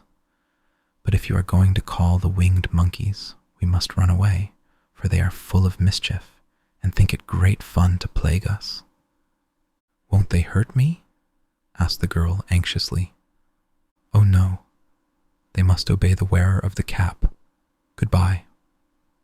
And she scampered out of sight, with all the mice hurrying after her. Dorothy looked inside the golden cap and saw some words written upon the lining. These, she thought, must be the charm, so she read the directions carefully and put the cap upon her head. "Eppe, peppe, kake," she said, standing on her left foot. "What did you say?" asked the Scarecrow, who did not know what she was doing. "Hillo, hollo, hello," Dorothy went on, standing this time on her right foot. "Hello?" replied the Tin Woodman calmly. "Zizzy, Zuzi, Zeek," said Dorothy, who was now standing on both feet. This ended the saying of the charm, and they heard a great chattering and flapping of wings as the band of winged monkeys flew up to them. The king bowed low before Dorothy and asked, "What is your command?" "We wish to go to the Emerald City," said the child, "and we have lost our way." "We will carry you," replied the king, and no sooner had he spoken than 2 of the monkeys caught Dorothy in their arms and flew away with her. Others took the Scarecrow and the Woodman and the Lion, and one little monkey seized Toto and flew after them, although the dog tried hard to bite him. The Scarecrow and the Tin Woodman were rather frightened at first, for they remembered how badly the winged monkeys had treated them before, but they saw that no harm was intended, so they rode through the air quite cheerfully and had a fine time looking at the pretty gardens and woods far below them. Dorothy found herself riding easily between 2 of the biggest monkeys, one of them the king himself. They had made a chair of their hands and were careful not to hurt her. "Why do you have to obey the charm of the golden cap?" she asked. "That is a long story," answered the king with a winged laugh.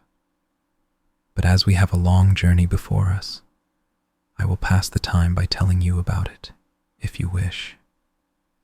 "I shall be glad to hear it," she replied. "Once," began the leader, "we were a free people, living happily in the great forest, flying from tree to tree, eating nuts and fruit, and doing just as we pleased without calling anybody master. Perhaps some of us were rather too full of mischief at times, flying down to pull the tails of the animals that had no wings, chasing birds, and throwing nuts at the people who walked in the forest. But we were careless and happy and full of fun, and enjoyed every minute of the day. This was many years ago, long before Oz came out of the clouds to rule over this land. There lived here then, away at the north, a beautiful princess, who was also a powerful sorceress. All her magic was used to help the people, and she was never known to hurt anyone who was good. Her name was Gayelette, and she lived in a handsome palace built from great blocks of ruby. Everyone loved her, but her greatest sorrow was that she could find no one to love in return, since all the men were much too stupid and ugly to mate with one so beautiful and wise. At last, however, she found a boy who was handsome and manly and wise beyond his years. Gayelette made up her mind that when he grew to be a man, she would make him her husband, so she took him to her ruby palace and used all her magic powers to make him as strong and good and lovely as any woman could wish.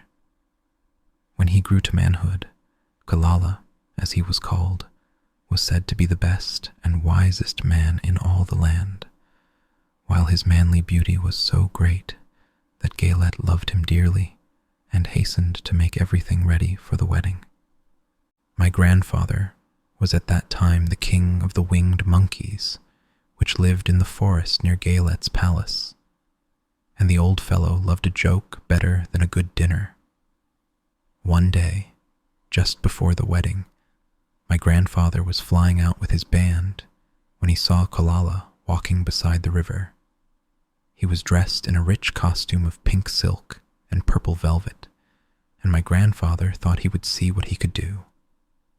At his word, the band flew down and seized Kalala, carried him in their arms until they were over the middle of the river, and then dropped him into the water.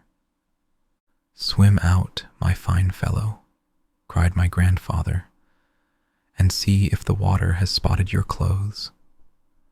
Kalala was much too wise not to swim, and he was not in the least spoiled by all his good fortune. He laughed when he came to the top of the water and swam into shore, But when Gaylette came running out to him, she found his silks and velvet all ruined by the river. The princess was angry, and she knew, of course, who did it. She had all the winged monkeys brought before her, and she said at first that their wings should be tied, and they should be treated as they had treated Quilala, and dropped in the river. But my grandfather pleaded hard, for he knew the monkeys would drown in the river with their wings tied, and Quilala said a kind word for them also, so that Gaylette finally spared them on condition that the winged monkeys should ever after do 3 times the bidding of the owner of the golden cap. This cap had been made for a wedding present to Quilala, and it is said to have cost the princess half her kingdom. Of course, my grandfather and all the other monkeys at once agreed to the condition, and that is how it happens that we are 3 times the slaves of the owner of the golden cap, whosoever he may be. And what became of them? Asked Dorothy, who had been greatly interested in the story. Quilala, being the first owner of the golden cap, replied the monkey, he was the first to lay his wishes upon us. As his bride could not bear the sight of us, he called us all to him in the forest after he had married her, and ordered us always to keep where she could never again set eyes on a winged monkey, which we were glad to do, for we were all afraid of her.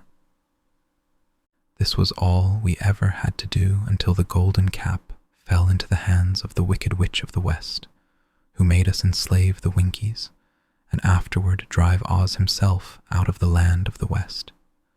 Now the golden cap is yours, and 3 times you have the right to lay your wishes upon us. As the Monkey King finished his story, Dorothy looked down and saw the green, shining walls of the Emerald City before them. She wondered at the rapid flight of the monkeys, but was glad the journey was over. The strange creatures set the travelers down carefully before the gate of the city. The king bowed low to Dorothy, and then flew swiftly away, followed by all his band. "That was a good ride," said the little girl. "Yes, and a quick way out of our troubles," replied the lion. "How lucky it was you brought away that wonderful cap." Chapter 15. The 4 travelers walked up to the great gate of Emerald City and rang the bell. After ringing several times, it was opened by the same guardian of the gates they had met before. "What? Are you back again?" he asked in surprise. "Do you not see us?" answered the Scarecrow. "But I thought you had gone to visit the Wicked Witch of the West." "We did visit her," said the Scarecrow. "And she let you go again?" asked the man in wonder. "She could not help it, for she is melted," explained the Scarecrow. "Melted? Well, that is good news indeed," said the man. "Who melted her?" "It was Dorothy," said the lion gravely. "Good gracious," exclaimed the man, and he bowed very low indeed before her.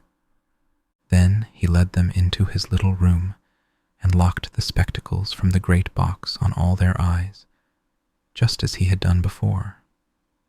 Afterward, they passed on through the gate into the Emerald City. When the people heard from the guardian of the gates that Dorothy had melted the Wicked Witch of the West, they all gathered around the travelers and followed them in a great crowd to the Palace of Oz.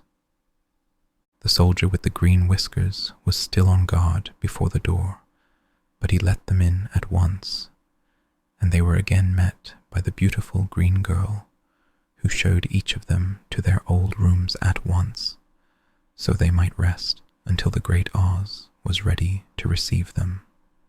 The soldier had the news carried straight to Oz that Dorothy and the other travelers had come back again after destroying the Wicked Witch, but Oz made no reply. They thought the great wizard would send for them at once, but he did not.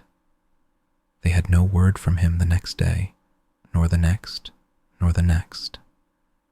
The waiting was tiresome and wearing, and at last they grew vexed that Oz should treat them in so poor a fashion after sending them to undergo hardships and slavery. So the Scarecrow at last asked the green girl to take another message to Oz, saying if he did not let them in to see him at once, they would call the winged monkeys to help them and find out whether he kept his promises or not. When the wizard was given this message, he was so frightened that he sent word for them to come to the throne room at 4 minutes after 9 o'clock the next morning. He had once met the winged monkeys in the land of the West, and he did not wish to meet them again. The 4 travelers passed a sleepless night, each thinking of the gift Oz had promised to bestow on him. Dorothy fell asleep only once, and then she dreamed she was in Kansas, where Aunt Em was telling her how glad she was to have her little girl at home again. Promptly at 9 o'clock the next morning, the green-whiskered soldier came to them, and 4 minutes later, they all went into the throne room of the Great Oz. Of course, each one of them expected to see the wizard in the shape he had taken before, and all were greatly surprised when they looked about and saw no one at all in the room. They kept close to the door and closer to one another, for the stillness of the empty room was more dreadful than any of the forms they had seen Oz take. Presently they heard a solemn voice that seemed to come from somewhere near the top of the great dome, and it said, "I am Oz, the great and terrible. Why do you seek me?" They looked again in every part of the room, and then, seeing no one, Dorothy asked, "Where are you?"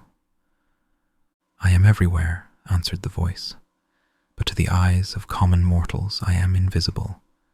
I will now seat myself upon my throne, that you may converse with me."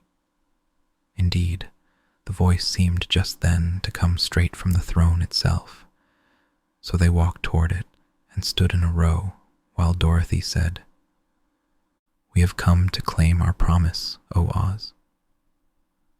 "What promise?" asked Oz. "You promised to send me back to Kansas when the Wicked Witch was destroyed," said the girl. "And you promised to give me brains," said the Scarecrow. "And you promised to give me a heart," said the Tin Woodman. "And you promised to give me courage," said the Cowardly Lion. "Is the Wicked Witch really destroyed?" asked the voice, and Dorothy thought it trembled a little. "Yes," she answered. "I melted her with a bucket of water." "Dear me," said the voice, "how sudden." "Well, come to me tomorrow, for I must have time to think it over." "You've had plenty of time already," said the Tin Woodman angrily. "We shan't wait a day longer," said the Scarecrow. "You must keep your promises to us," exclaimed Dorothy. The lion thought it might be as well to frighten the wizard, so he gave a large, loud roar, which was so fierce and dreadful that Toto jumped away from him in alarm and tipped over the screen that stood in a corner.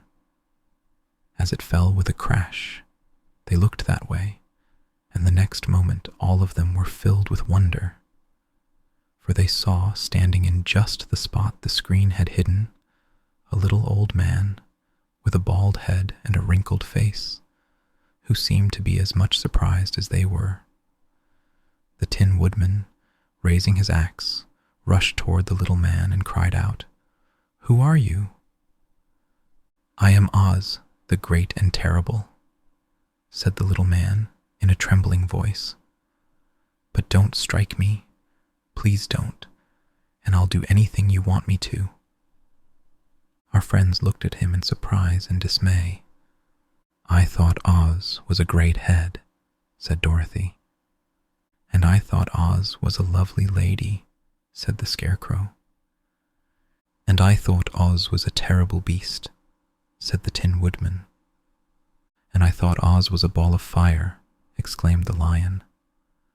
"No, you are all wrong," said the little man meekly. "I have been making believe." "Making believe?" cried Dorothy. "Are you not a great wizard?" "Hush, my dear," he said. "Don't speak so loud, or you will be overheard, and I should be ruined. I'm supposed to be a great wizard." "And aren't you?" she asked. "Not a bit of it, my dear. I'm just a common man." "You're more than that," said the Scarecrow in a grieved tone. "You're a humbug." "Exactly so," declared the little man, rubbing his hands together as if it pleased him. "I am a humbug." "But this is terrible," said the Tin Woodman. "How shall I ever get my heart?" "Or I my courage?" asked the Lion. "Or I my brains?" wailed the Scarecrow, wiping the tears from his eyes with his coat sleeve. "My dear friends," said Oz, "I pray you not to speak of these little things. Think of me and the terrible trouble I'm in at being found out." "Doesn't anyone else know you're a humbug?" asked Dorothy. "No one knows it but you four, and myself," replied Oz. "I have fooled everyone so long that I thought I should never be found out. It was a great mistake my ever letting you into the throne room. Usually I will not see even my subjects, and so they believe I am something terrible." "But I don't understand," said Dorothy in bewilderment. "How was it that you appeared to me as a great head?" "That was one of my tricks," answered Oz. "Step this way, please, and I will tell you all about it." He led the way to a small chamber in the rear of the throne room, and they all followed him. He pointed to one corner, in which lay the great head, made out of many thicknesses of paper, and with a carefully painted face. "This I hung from the ceiling by a wire," said Oz. "I stood behind the screen and pulled a thread to make the eyes move and the mouth open." "But how about the voice?" she inquired. "Oh, I am a ventriloquist," said the little man. "I can throw the sound of my voice wherever I wish, so that you thought it was coming out of the head. Here are the other things I used to deceive you." He showed the Scarecrow the dress and the mask he had worn when he seemed to be the lovely lady, and the Tin Woodman saw that his terrible beast was nothing but a lot of skins, sewn together with slats to keep their sides out. As for the ball of fire, the false wizard had hung that also from the ceiling. It was really a ball of cotton, but when oil was poured upon it, the ball burned fiercely. "Really," said the Scarecrow, "you ought to be ashamed of yourself for being such a humbug." I certainly am," answered the little man sorrowfully, "but it was the only thing I could do. Sit down, please. There are plenty of chairs, and I will tell you my story." So they sat down and listened while he told the following tale. "I was born in Omaha." "Why, that isn't very far from Kansas," cried Dorothy. "No, but it's farther from here," he said, shaking his head at her sadly. "When I grew up, I became a ventriloquist, and at that I was very well trained by a great master. I can imitate any kind of a bird or beast."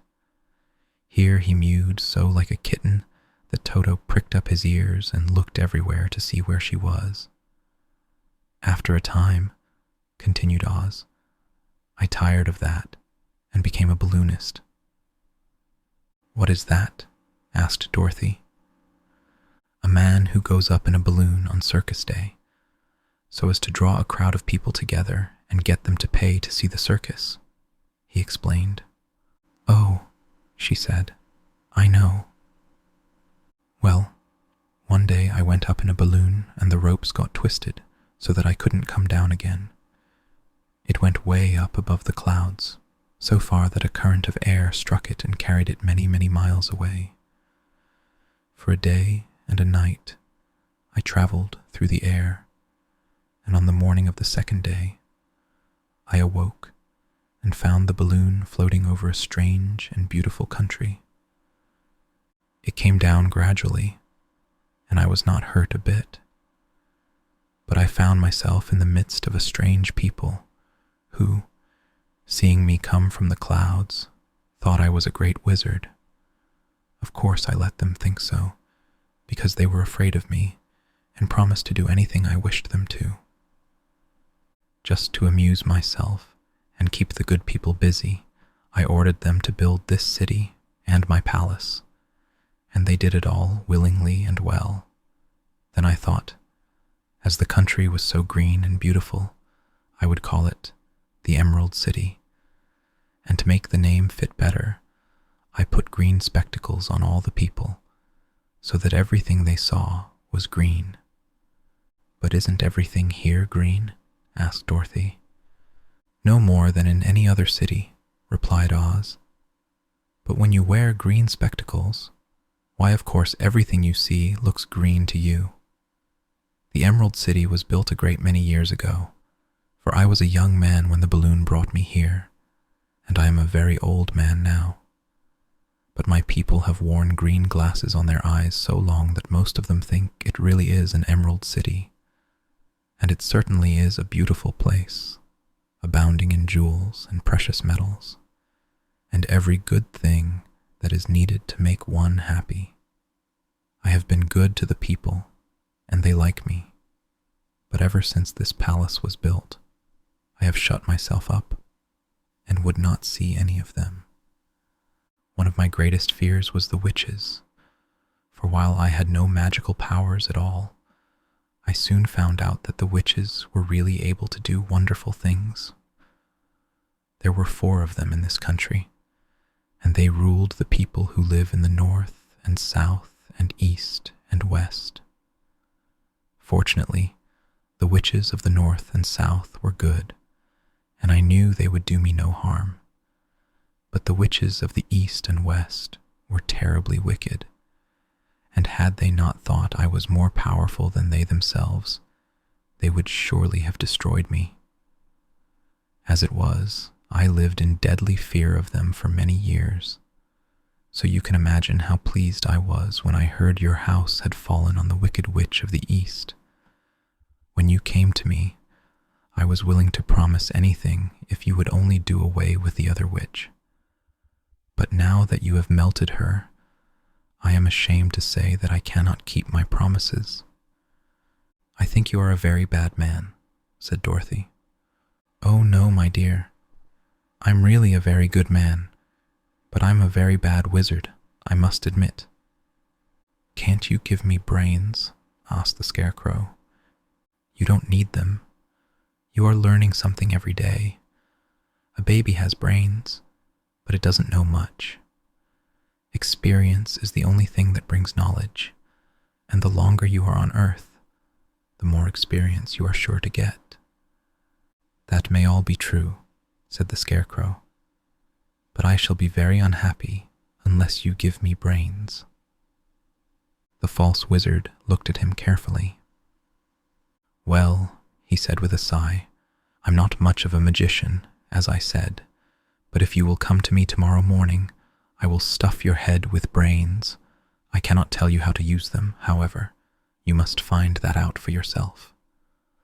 "Oh, thank you, cried the Scarecrow. "I'll find a way to use them, never fear." "But how about my courage?" asked the Lion anxiously. "You have plenty of courage, I am sure," answered Oz. "All you need is confidence in yourself. There is no living thing that is not afraid when it faces danger. The true courage is in facing danger when you are afraid, and that kind of courage you have in plenty." "Perhaps I have," "But I'm scared just the same," said the lion. "I shall really be very unhappy unless you give me the sort of courage that makes one forget he is afraid." "Very well, I will give you that sort of courage tomorrow," replied Oz. "How about my heart?" asked the Tin Woodman. "Why, as for that," answered Oz, "I think you are wrong to want a heart. It makes most people unhappy. If you only knew it, you are in luck not to have a heart." "That must be a matter of opinion," said the Tin Woodman. "For my part, I will bear all the unhappiness without a murmur, if you will give me the heart." "Very well," answered Oz meekly. "Come to me tomorrow and you shall have a heart. I have played wizard for so many years that I may as well continue the part a little longer." "And now," said Dorothy, "how am I to get back to Kansas?" "We shall have to think about that," replied the little man. "Give me 2 or 3 days to consider the matter, and I'll try to find a way to carry you over the desert. In the meantime, you shall all be treated as my guests, and while you live in the palace, my people will wait upon you and obey your slightest wish. There is only one thing I ask in return for my help, such as it is. You must keep my secret and tell no one I am a humbug." They agreed to say nothing of what they had learned and went back to their rooms in high spirits. Even Dorothy had hope that the great and terrible humbug, as she called him, would find a way to send her back to Kansas, and if he did, she was willing to forgive him everything. Chapter 16. Next morning, the Scarecrow said to his friends, "Congratulate me. I am going to Oz to get my brains at last. When I return, I shall be as other men are." "I have always liked you as you were," said Dorothy simply. "It is kind of you to like a scarecrow," he replied, "but surely you will think more of me when you hear the splendid thoughts my new brain is going to turn out." Then he said goodbye to them all in a cheerful voice and went to the throne room, where he rapped upon the door. "Come in," said Oz. The Scarecrow went in and found the little man sitting down by the window, engaged in deep thought. "I have come for my brains," remarked the Scarecrow, a little uneasily. "Oh, yes.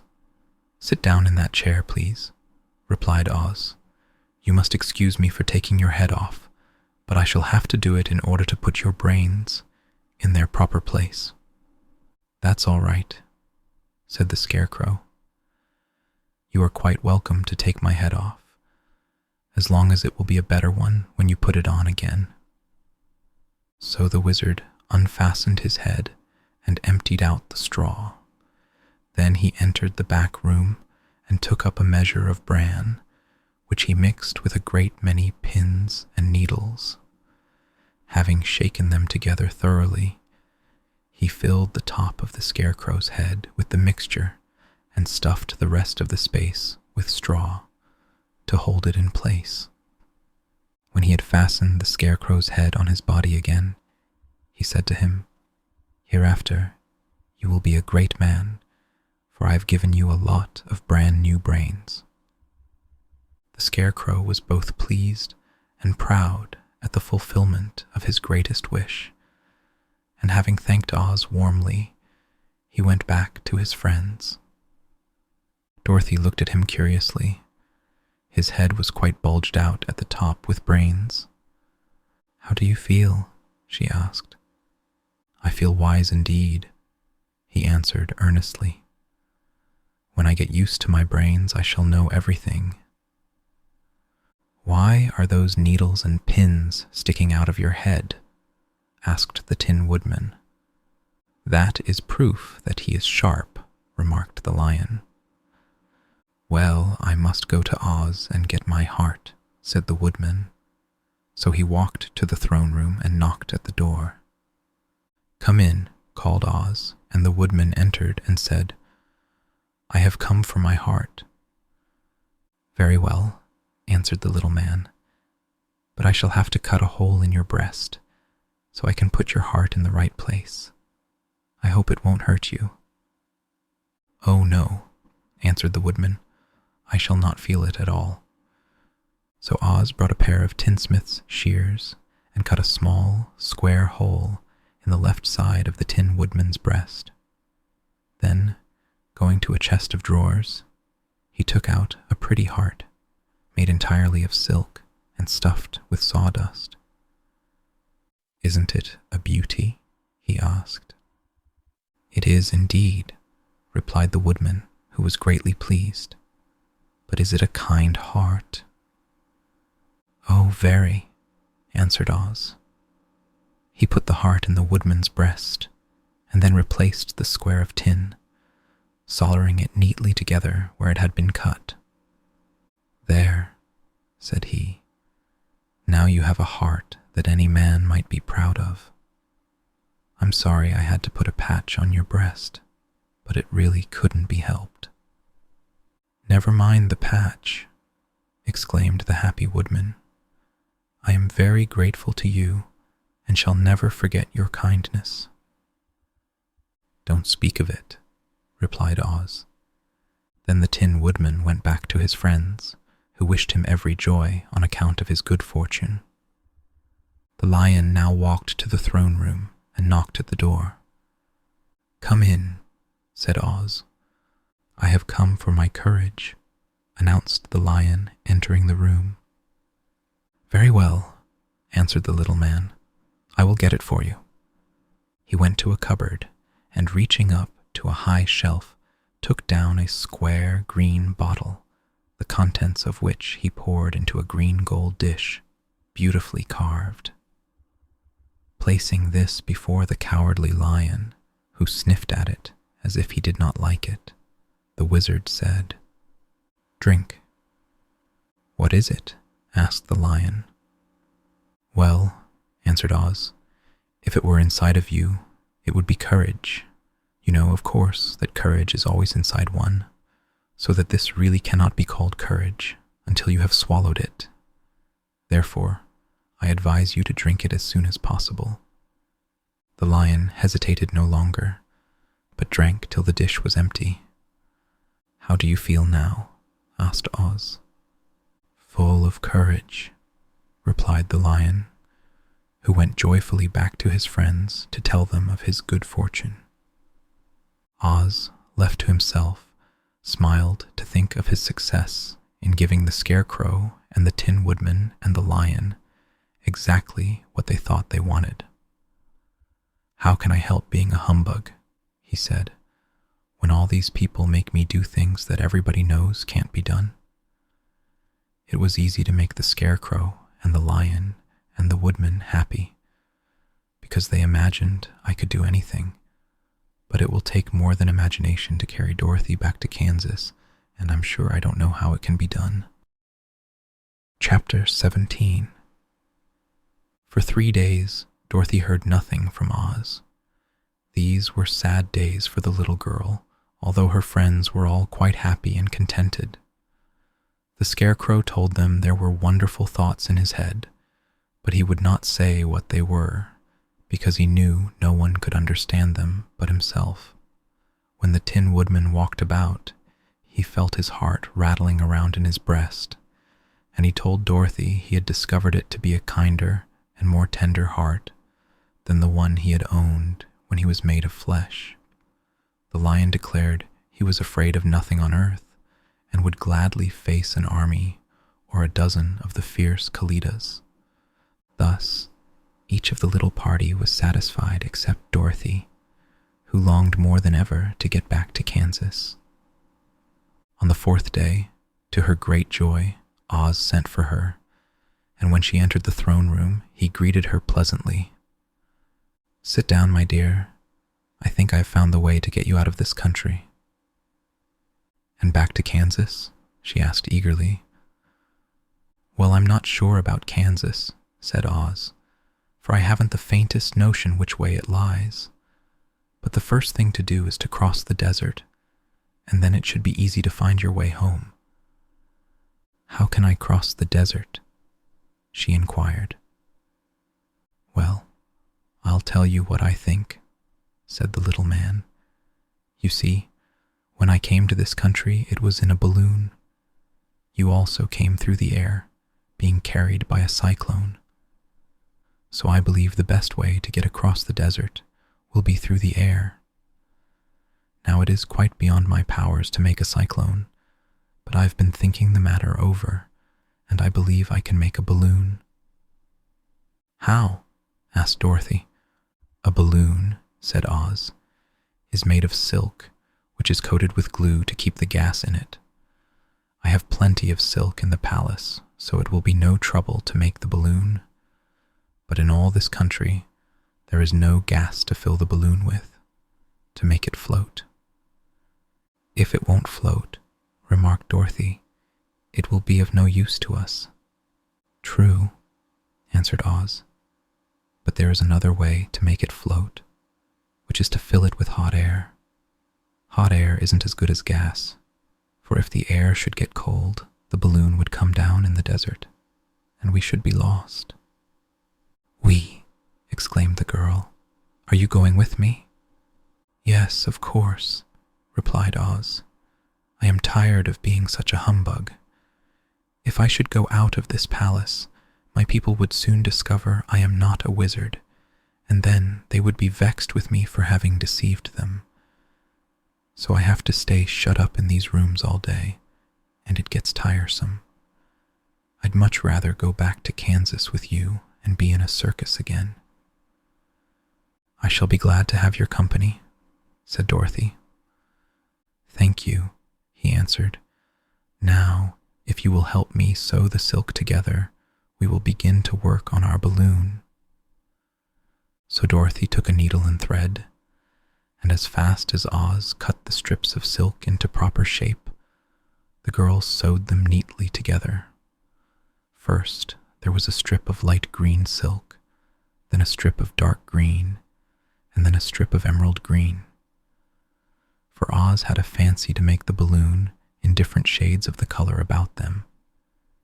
It took 3 days to sew all the strips together, but when it was finished, they had a big bag of green silk more than 20 feet long. Then Oz painted it on the inside with a coat of thin glue to make it airtight, after which he announced that the balloon was ready. "But we must have a basket to ride in," he said.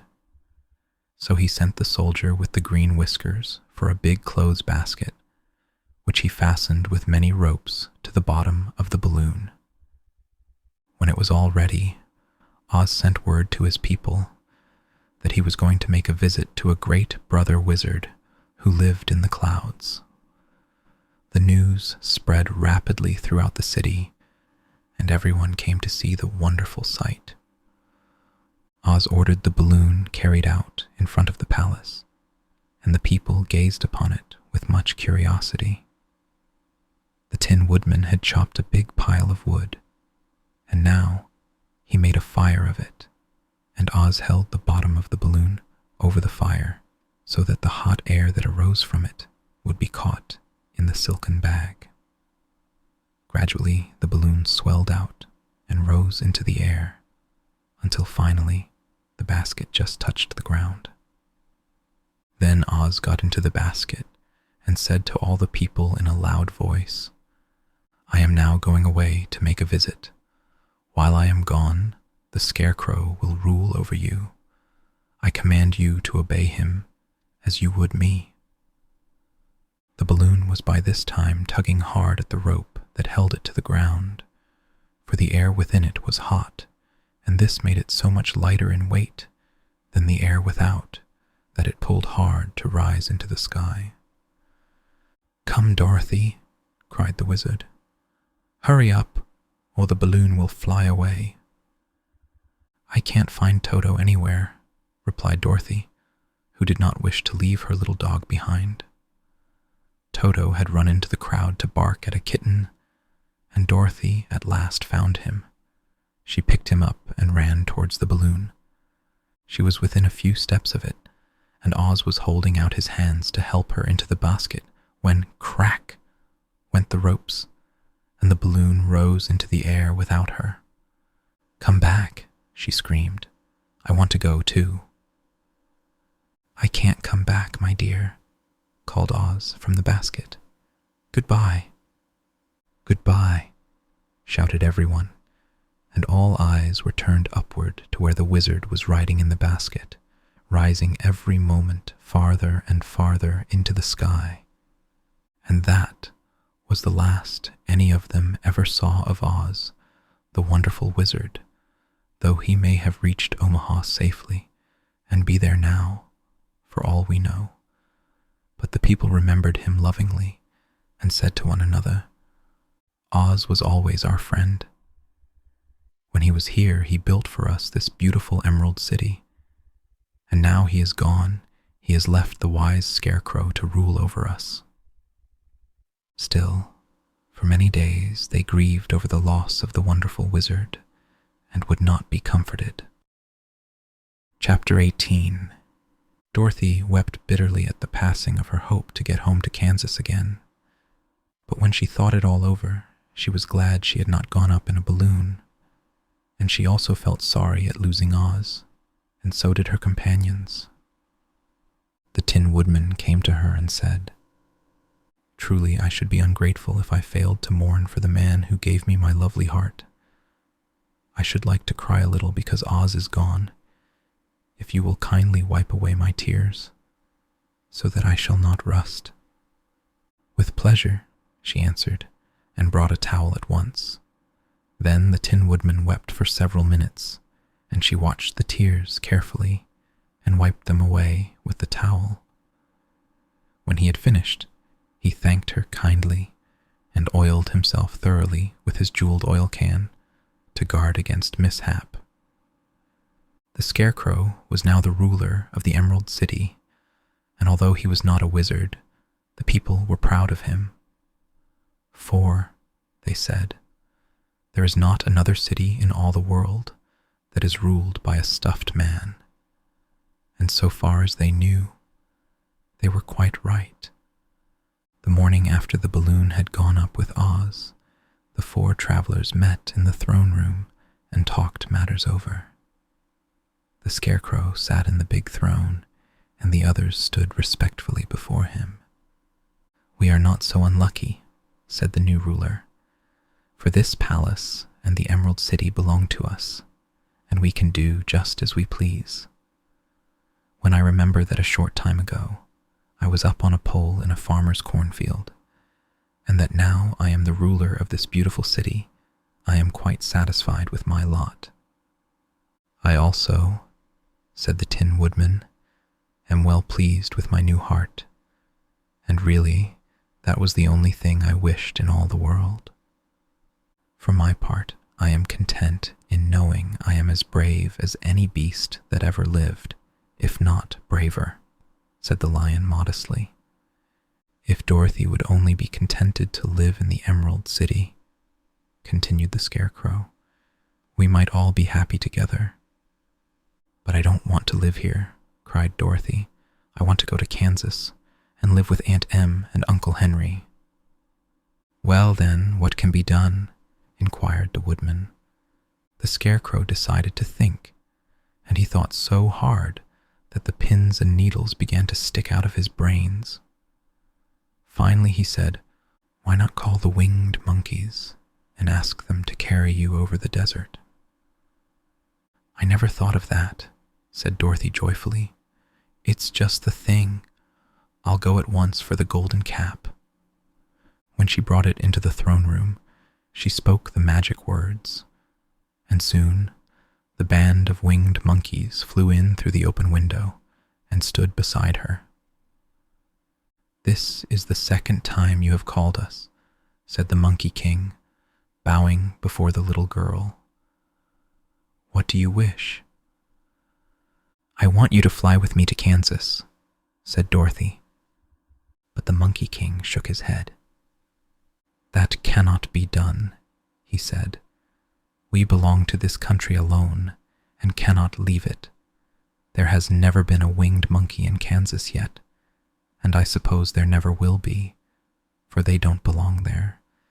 We shall be glad to serve you in any way in our power, but we cannot cross the desert. Goodbye." And with another bow, the Monkey King spread his wings and flew away through the window, followed by all his band. Dorothy was ready to cry with disappointment. "I have wasted the charm of the golden cap to no purpose," she said, "for the winged monkeys cannot help me." "It is certainly too bad," said the tender-hearted woodman. The Scarecrow was thinking again, and his head bulged out so horribly that Dorothy feared it would burst. "Let us call in the soldier with the green whiskers," he said, "and ask his advice." So the soldier was summoned and entered the throne room timidly, for while Oz was alive, he never was allowed to come farther than the door. "This little girl," said the Scarecrow to the soldier, "wishes to cross the desert. How can she do so?" "I cannot tell," answered the soldier, "for nobody has ever crossed the desert, unless it is Oz himself." "Is there no one who can help me?" asked Dorothy earnestly. "Glinda might," he suggested. "Who is Glinda?" inquired the Scarecrow. "The Witch of the South. She is the most powerful of all the witches and rules over the Quadlings. Besides, her castle stands on the edge of the desert, so she may know a way to cross it." "Glinda is a good witch, isn't she?" asked the child. "The Quadlings think she is good," said the soldier, "and she is kind to everyone. I have heard that Glinda is a beautiful woman who knows how to keep young in spite of the many years she has lived." "How can I get to her castle?" asked Dorothy. "The road is straight to the south," he answered, "but it is said to be full of dangers to travelers. There are wild beasts in the woods, and a race of queer men who do not like strangers to cross their country. For this reason, none of the Quadlings ever come to the Emerald City." The soldier then left them, and the Scarecrow said, "It seems, in spite of dangers, that the best thing Dorothy can do is to travel to the land of the South and ask Glinda to help her. For of course, if Dorothy stays here, she will never get back to Kansas." "You must have been thinking again," remarked the Tin Woodman. "I have," said the Scarecrow. "I shall go with Dorothy," declared the Lion, "for I am tired of your city and long for the woods and the country again. I am really a wild beast, you know. Besides, Dorothy will need someone to protect her." "That is true," agreed the Woodman. "My axe may be of service to her, so I also will go with her to the land of the South." "When shall we start?" asked the Scarecrow. "Are you going?" they asked in surprise. "Certainly. If it wasn't for Dorothy, I should never have had brains. She lifted me from the pole in the cornfield and brought me to the Emerald City. So my good luck is all due to her, and I shall never leave her until she starts back to Kansas for good and all." "Thank you," said Dorothy gratefully. "You are all very kind to me, but I should like to start as soon as possible." "We shall go tomorrow morning," returned the Scarecrow.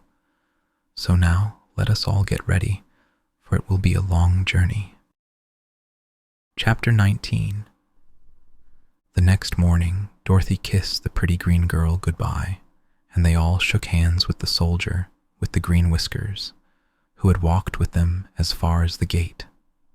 When the guardian of the gate saw them again, he wondered greatly that they could leave the beautiful city to get into new trouble, but he at once unlocked their spectacles, which he put back into the green box, and gave them many good wishes to carry with them. "You are now our ruler," he said to the Scarecrow, "so you must come back to us as soon as possible." "I certainly shall if I am able," the Scarecrow replied, "but I must help Dorothy to get home first." As Dorothy bade the good-natured guardian a last farewell, she said, "I have been very kindly treated in your lovely city, and everyone has been good to me. I cannot tell you how grateful I am." "Don't try, my dear," he answered. "We should like to keep you with us, but if it is your wish to return to Kansas, I hope you will find a way." He then opened the gate of the outer wall, and they walked forth and started upon their journey. The sun shone brightly as our friends turned their faces toward the land of the South. They were all in the best of spirits, and laughed and chatted together. Dorothy was once more filled with the hope of getting home, and the Scarecrow and the Tin Woodman were glad to be of use to her. As for the lion, he sniffed the fresh air with delight and whisked his tail from side to side in pure joy at being in the country again, while Toto ran around them and chased the moths and butterflies, barking merrily all the time. "City life does not agree with me at all," remarked the lion as they walked along at a brisk pace. "I have lost much flesh since I lived there, and now I'm anxious for a chance to show the other beasts how courageous I have grown." They now turned and took a last look at the Emerald City. All they could see was a mass of towers and steeples behind the green walls, and high up above everything the spires and dome of the Palace of Oz. "Oz was not such a bad wizard after all," said the Tin Woodman as he felt his heart rattling around in his breast. "He knew how to give me brains, and very good brains too," said the Scarecrow. "If Oz had taken a dose of the same courage he gave me," added the lion, "he would have been a brave man." Dorothy said nothing. Oz had not kept the promise he made her, but he had done his best, so she forgave him. As he said, he was a good man, even if he was a bad wizard. The first day's journey was through the green fields and bright flowers that stretched about the Emerald City on every side. They slept that night on the grass, with nothing but the stars over them, and they rested very well indeed. In the morning, they traveled on until they came to a thick wood. There was no way of going around it, for it seemed to extend to the right and left as far as they could see. And besides, they did not dare change the direction of their journey for fear of getting lost. So they looked for the place where it would be easiest to get into the forest. The Scarecrow, who was in the lead, finally discovered a big tree with such wide-spreading branches that there was room for the party to pass underneath. So he walked forward to the tree, but just as he came under the first branches, they bent down and twined around him, and the next minute he was raised from the ground and flung headlong among his fellow travelers. This did not hurt the Scarecrow, but it surprised him, and he looked rather dizzy when Dorothy picked him up. "Here is another space between the trees," called the lion. "Let me try it first," said the Scarecrow, "for it doesn't hurt me to get thrown about." He walked up to another tree as he spoke, but its branches immediately seized him and tossed him back again. "This is strange," exclaimed Dorothy. "What shall we do?" "The trees seem to have made up their minds to fight us and stop our journey," remarked the lion. "I believe I will try it myself," said the woodman, and shouldering his axe, he marched up to the first tree that had handled the Scarecrow so roughly. When a big branch bent down to seize him, the woodman chopped at it so fiercely that he cut it in two. At once, the tree began shaking all its branches as if in pain, and the Tin Woodman passed safely under it. "Come on," he shouted to the others. "Be quick." They all ran forward and passed under the tree without injury, except Toto, who was caught by a small branch and shaken until he howled. But the woodman promptly chopped off the branch and set the little dog free. The other trees of the forest did nothing to keep them back, so they made up their minds that only the first row of trees could bend down their branches, and that probably these were the policemen of the forest, and given this wonderful power in order to keep strangers out of it. The four travelers walked with ease through the trees until they came to the farther edge of the wood. Then, to their surprise, they found before them a high wall which seemed to be made of white china. It was smooth like the surface of a dish and higher than their heads. "What shall we do now?" asked Dorothy. "I will make a ladder," said the Tin Woodman, "for we certainly must climb over the wall." Chapter 20. While the woodman was making a ladder from wood which he found in the forest, Dorothy lay down and slept, for she was tired by the long walk. The lion also curled himself up to sleep, and Toto lay beside him. The Scarecrow watched the woodman while he worked, and said to him, "I cannot think why this wall is here, nor what it is made of." "Rest your brains, and do not worry about the wall," replied the woodman. "When we have climbed over it, we shall know what is on the other side." After a time, the ladder was finished. It looked clumsy, but the Tin Woodman was sure it was strong and would answer their purpose. The Scarecrow waked Dorothy and the lion and Toto and told them that the ladder was ready. The Scarecrow climbed up the ladder first, but he was so awkward that Dorothy had to follow close behind and keep him from falling off. When he got his head over the top of the wall, the Scarecrow said, "Oh my."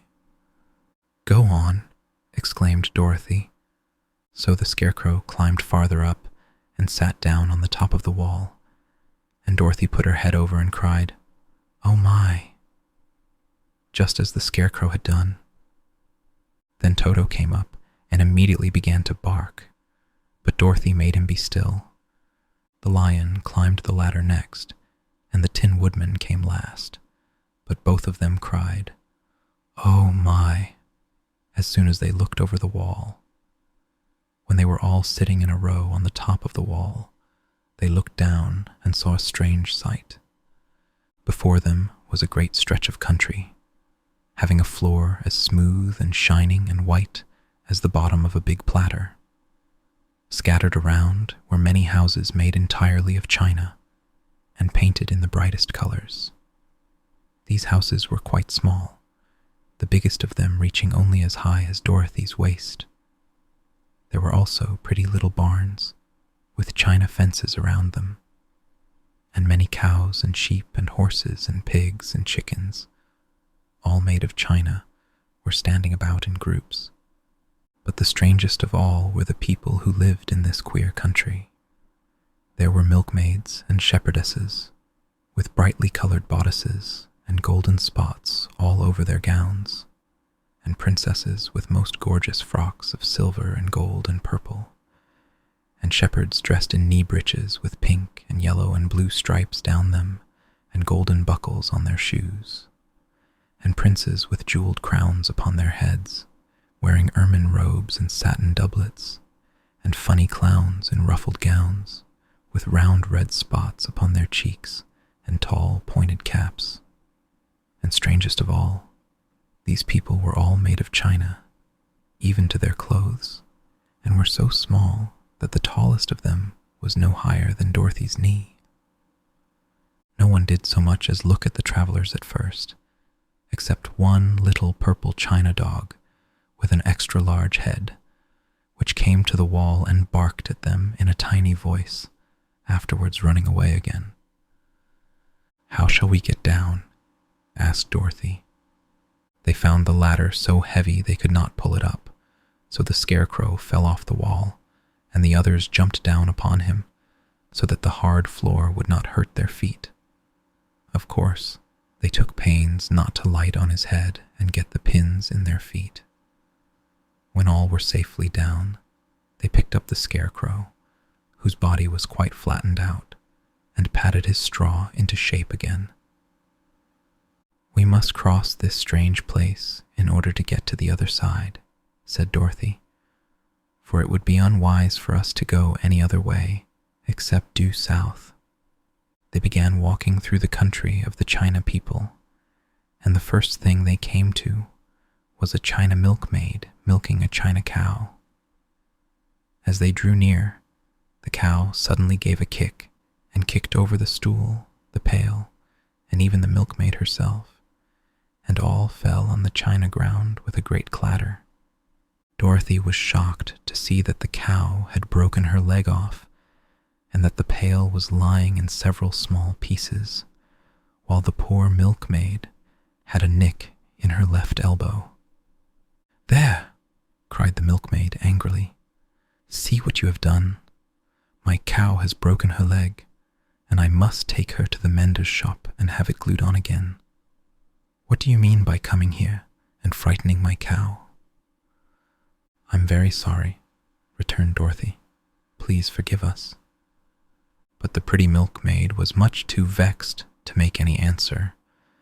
She picked up the leg sulkily and led her cow away, the poor animal limping on 3 legs. As she left them, the milkmaid cast many reproachful glances over her shoulder at the clumsy strangers, holding her nicked elbow close to her side. Dorothy was quite grieved at this mishap.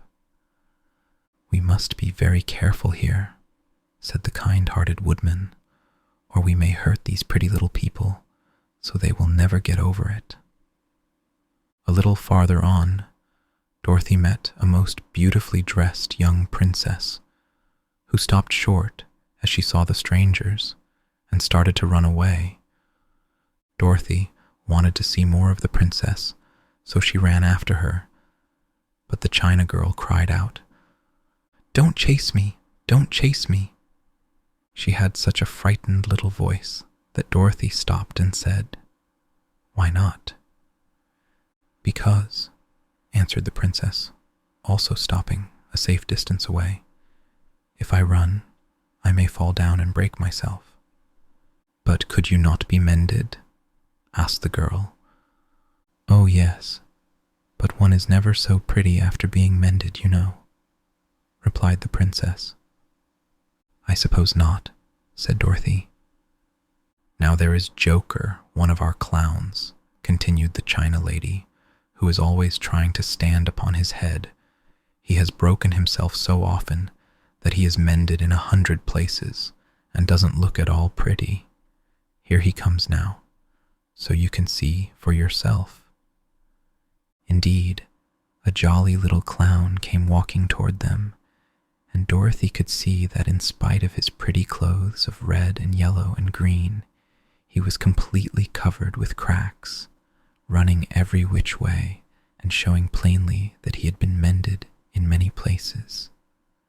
The clown put his hands in his pockets, and after puffing out his cheeks and nodding his head at them saucily, he said, "My lady fair, why do you stare at poor old Joker? You're quite as stiff and prim as if you'd eaten up a poker." "Be quiet, sir," said the princess. "Can't you see these are strangers and should be treated with respect?" "Well, that's respect, I expect," declared the clown, and immediately stood upon his head. "Don't mind Joker," said the princess to Dorothy. "He is considerably cracked in his head, and that makes him foolish." "Oh, I don't mind him a bit," said Dorothy. "But you are so beautiful," she continued, "that I am sure I could love you dearly. Won't you let me carry you back to Kansas and stand you on Aunt Em's mantle? I could carry you in my basket." "That would make me very unhappy," answered the China princess. "You see, here in our country we live contentedly and can talk and move around as we please. But whenever any of us are taken away, our joints at once stiffen, and we can only stand straight and look pretty. Of course, that is all that is expected of us when we are on mantels and cabinets and drawing-room tables. But our lives are much pleasanter here in our own country. I would not make you unhappy for all the world, exclaimed Dorothy. So I'll just say goodbye. Goodbye, replied the princess. They walked carefully through the China country. The little animals and all the people scampered out of their way, fearing the strangers would break them, and after an hour or so the travelers reached the other side of the country and came to another China wall. It was not so high as the first, however, and by standing upon the lion's back, they all managed to scramble to the top. Then the lion gathered his legs under him and jumped on the wall. But just as he jumped, he upset a china church with his tail and smashed it all to pieces. That was too bad, said Dorothy, but really I think we were lucky in not doing these little people more harm than breaking a cow's leg in a church. They are all so brittle. They are indeed, said the Scarecrow, and I am thankful I am made of straw and cannot be easily damaged. There are worse things in the world than being a scarecrow. Chapter 21. After climbing down from the China wall, the travelers found themselves in a disagreeable country, full of bogs and marshes, and covered with tall, rank grass. It was difficult to walk without falling into muddy holes, for the grass was so thick that it hid them from sight. However, by carefully picking their way, they got safely along until they reached solid ground. But here the country seemed wilder than ever, and after a long and tiresome walk through the underbrush, they entered another forest, where the trees were bigger and older than any they had ever seen. This forest is perfectly delightful, declared the lion, looking around him with joy. Never have I seen a more beautiful place. It seems gloomy, said the Scarecrow. Not a bit of it, answered the lion. I should like to live here all my life. See how soft the dried leaves are under your feet, and how rich and green the moss is that clings to these old trees. Surely no wild beast could wish a pleasanter home. Perhaps there are wild beasts in the forest now, said Dorothy. I suppose there are, returned the lion, but I do not see any of them about. They walked through the forest until it became too dark to go any farther. Dorothy and Toto and the lion lay down to sleep, while the woodman and the Scarecrow kept watch over them as usual. When morning came, they started again. Before they had gone far, they heard a low rumble, as of the growling of many wild animals. Toto whimpered a little, but none of the others was frightened, and they kept along the well-trodden path until they came to an opening in the wood in which were gathered hundreds of beasts of every variety. There were tigers and elephants and bears and wolves and foxes and all the others in the natural history, and for a moment Dorothy was afraid. But the lion explained that the animals were holding a meeting, and he judged by their snarling and growling that they were in great trouble. As he spoke, several of the beasts caught sight of him, and at once the great assemblage hushed, as if by magic. The biggest of the tigers came up to the lion and bowed, saying, "Welcome, O King of Beasts. You have come in good time to fight our enemy and bring peace to all the animals of the forest once more."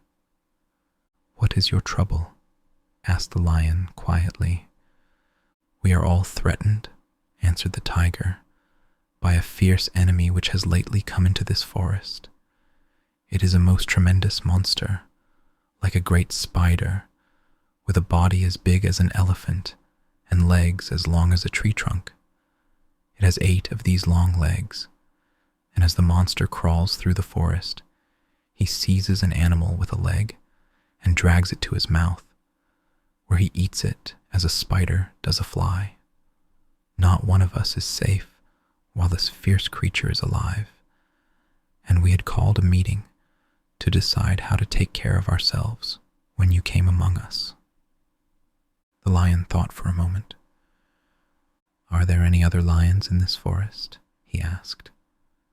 "No, there were some, but the monster has eaten them all, and besides, they were none of them nearly so large and brave as you. If I put an end to your enemy, will you bow down to me and obey me as king of the forest?" inquired the lion. "We will do that gladly," returned the tiger, and all the other beasts roared with a mighty roar. "We will." "Where is this great spider of yours now?" asked the lion. "Yonder among the oak trees," said the tiger, pointing with his forefoot. "Take good care of these friends of mine," said the lion, "and I will go at once to fight the monster." He bade his comrades goodbye and marched proudly away to do battle with the enemy. The great spider was lying asleep when the lion found him, and it looked so ugly that its foe turned up his nose in disgust. Its legs were quite as long as the tiger had said, and its body covered with coarse black hair. It had a great mouth, with a row of sharp teeth a foot long, but its head was joined to the pudgy body by a neck as slender as a wasp's waist.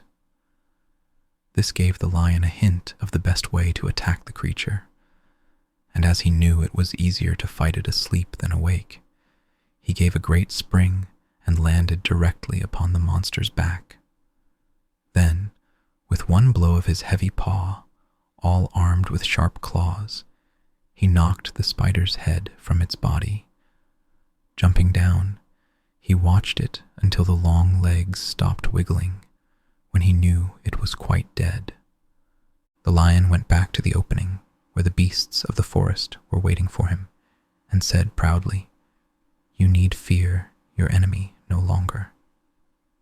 Then the beasts bowed down to the lion as their king, and he promised to come back and rule over them as soon as Dorothy was safely on her way to Kansas. Chapter 22. The four travelers passed through the rest of the forest in safety, and when they came out from its gloom, saw before them a steep hill, covered from top to bottom with great pieces of rock.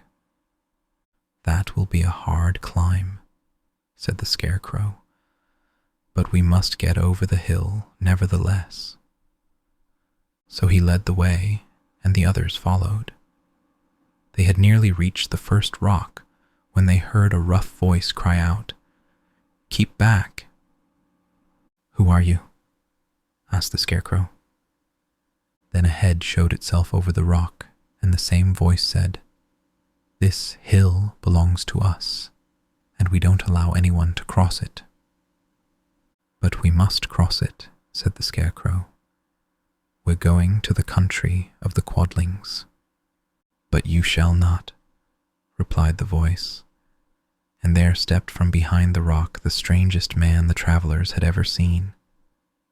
He was quite short and stout, and had a big head, which was flat at the top and supported by a thick neck full of wrinkles. But he had no arms at all, and seeing this, the Scarecrow did not fear that so helpless a creature could prevent them from climbing the hill. So he said, "I'm sorry not to do as you wish, but we must pass over your hill whether you like it or not." And he walked boldly forward. As quick as lightning, the man's head shot forward, and his neck stretched out until the top of the head, where it was flat, struck the Scarecrow in the middle and sent him tumbling over and over down the hill. Almost as quickly as it came, the head went back to the body, and the man laughed harshly as he said, "It isn't as easy as you think." A chorus of boisterous laughter came from the other rocks, and Dorothy saw hundreds of the armless hammerheads upon the hillside, one behind every rock. The lion became quite angry at the laughter caused by the Scarecrow's mishap, and giving a loud roar that echoed like thunder, he dashed up the hill. Again a head shot swiftly out, and the great lion went rolling down the hill as if he had been struck by a cannonball. Dorothy ran down and helped the Scarecrow to his feet, and the lion came up to her, feeling rather bruised and sore, and said, "It is useless to fight people with shooting heads. No one can withstand them." "What can we do then?" she asked. "Call the winged monkeys," suggested the Tin Woodman. "You have still the right to command them once more." "Very well," she answered, and putting on the golden cap, she uttered the magic words. The monkeys were as prompt as ever, and in a few moments the entire band stood before her.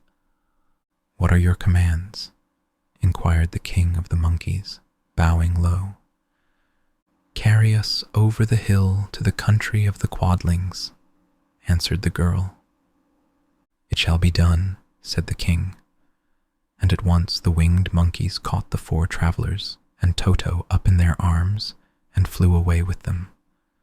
As they passed over the hill, the hammerheads yelled with vexation and shot their heads high in the air, but they could not reach the winged monkeys, which carried Dorothy and her comrades safely over the hill and set them down in the beautiful country of the Quadlings. "This is the last time you can summon us," said the leader to Dorothy, "so goodbye and good luck to you." "Goodbye and thank you very much," returned the girl, and the monkeys rose into the air and were out of sight in a twinkling. The country of the Quadlings seemed rich and happy.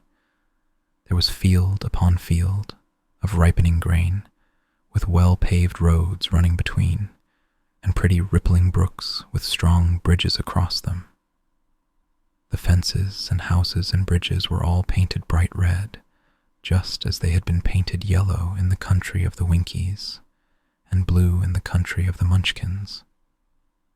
The Quadlings themselves, who were short and fat and looked chubby and good-natured, were dressed all in red, which showed bright against the green grass and the yellowing grain. The monkeys had set them down near a farmhouse, and the 4 travelers walked up to it and knocked at the door.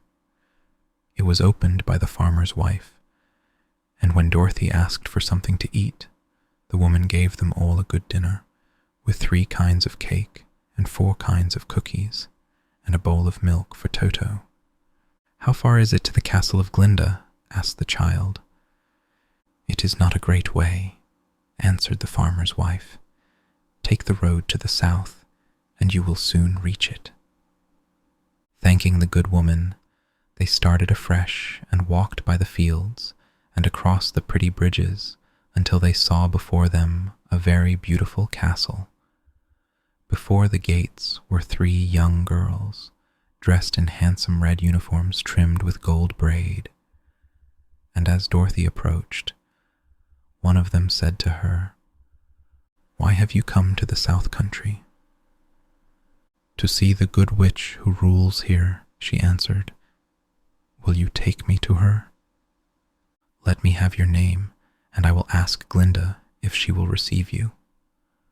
They told who they were, and the girl soldier went into the castle. After a few moments, she came back to say that Dorothy and the others were to be admitted at once. Chapter 23. Before they went to see Glinda, however, they were taken to a room of the castle where Dorothy washed her face and combed her hair, and the lion shook the dust out of his mane, and the Scarecrow patted himself into his best shape, and the Woodman polished his tin and oiled his joints.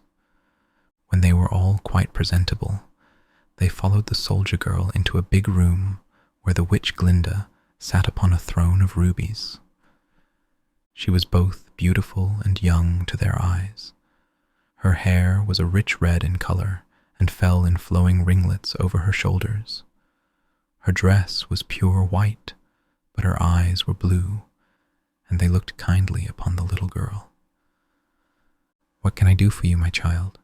she asked.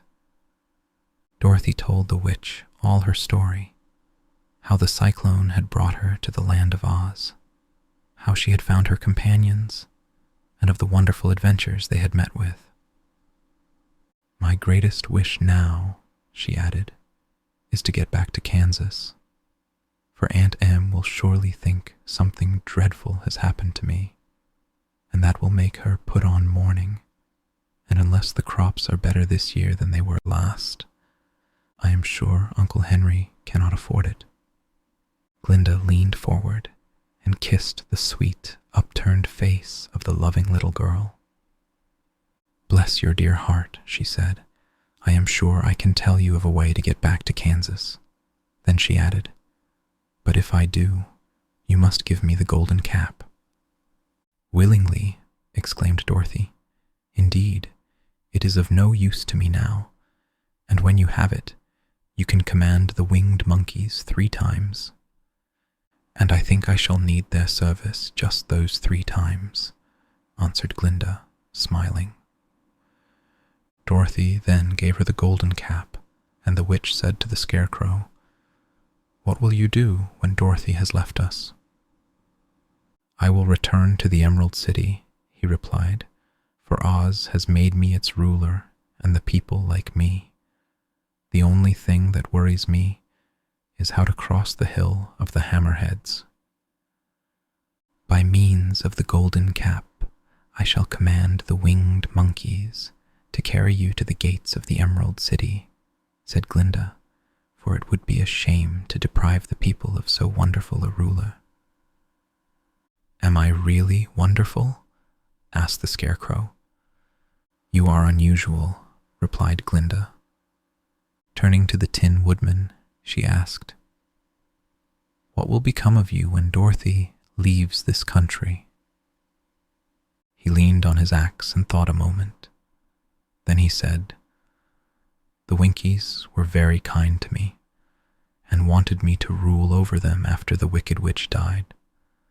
I am fond of the Winkies, and if I could get back again to the country of the West, I should like nothing better than to rule over them forever."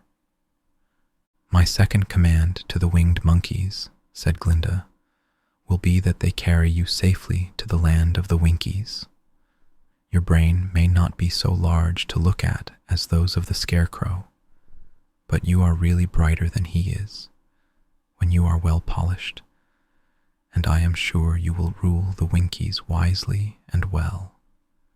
Then the witch looked at the big, shaggy lion and asked, "When Dorothy has returned to her own home, what will become of you?" "Over the hill of the Hammerheads," he answered, "lies a grand old forest, and all the beasts that live there have made me their king. If I could only get back to this forest, I would pass my life very happily there."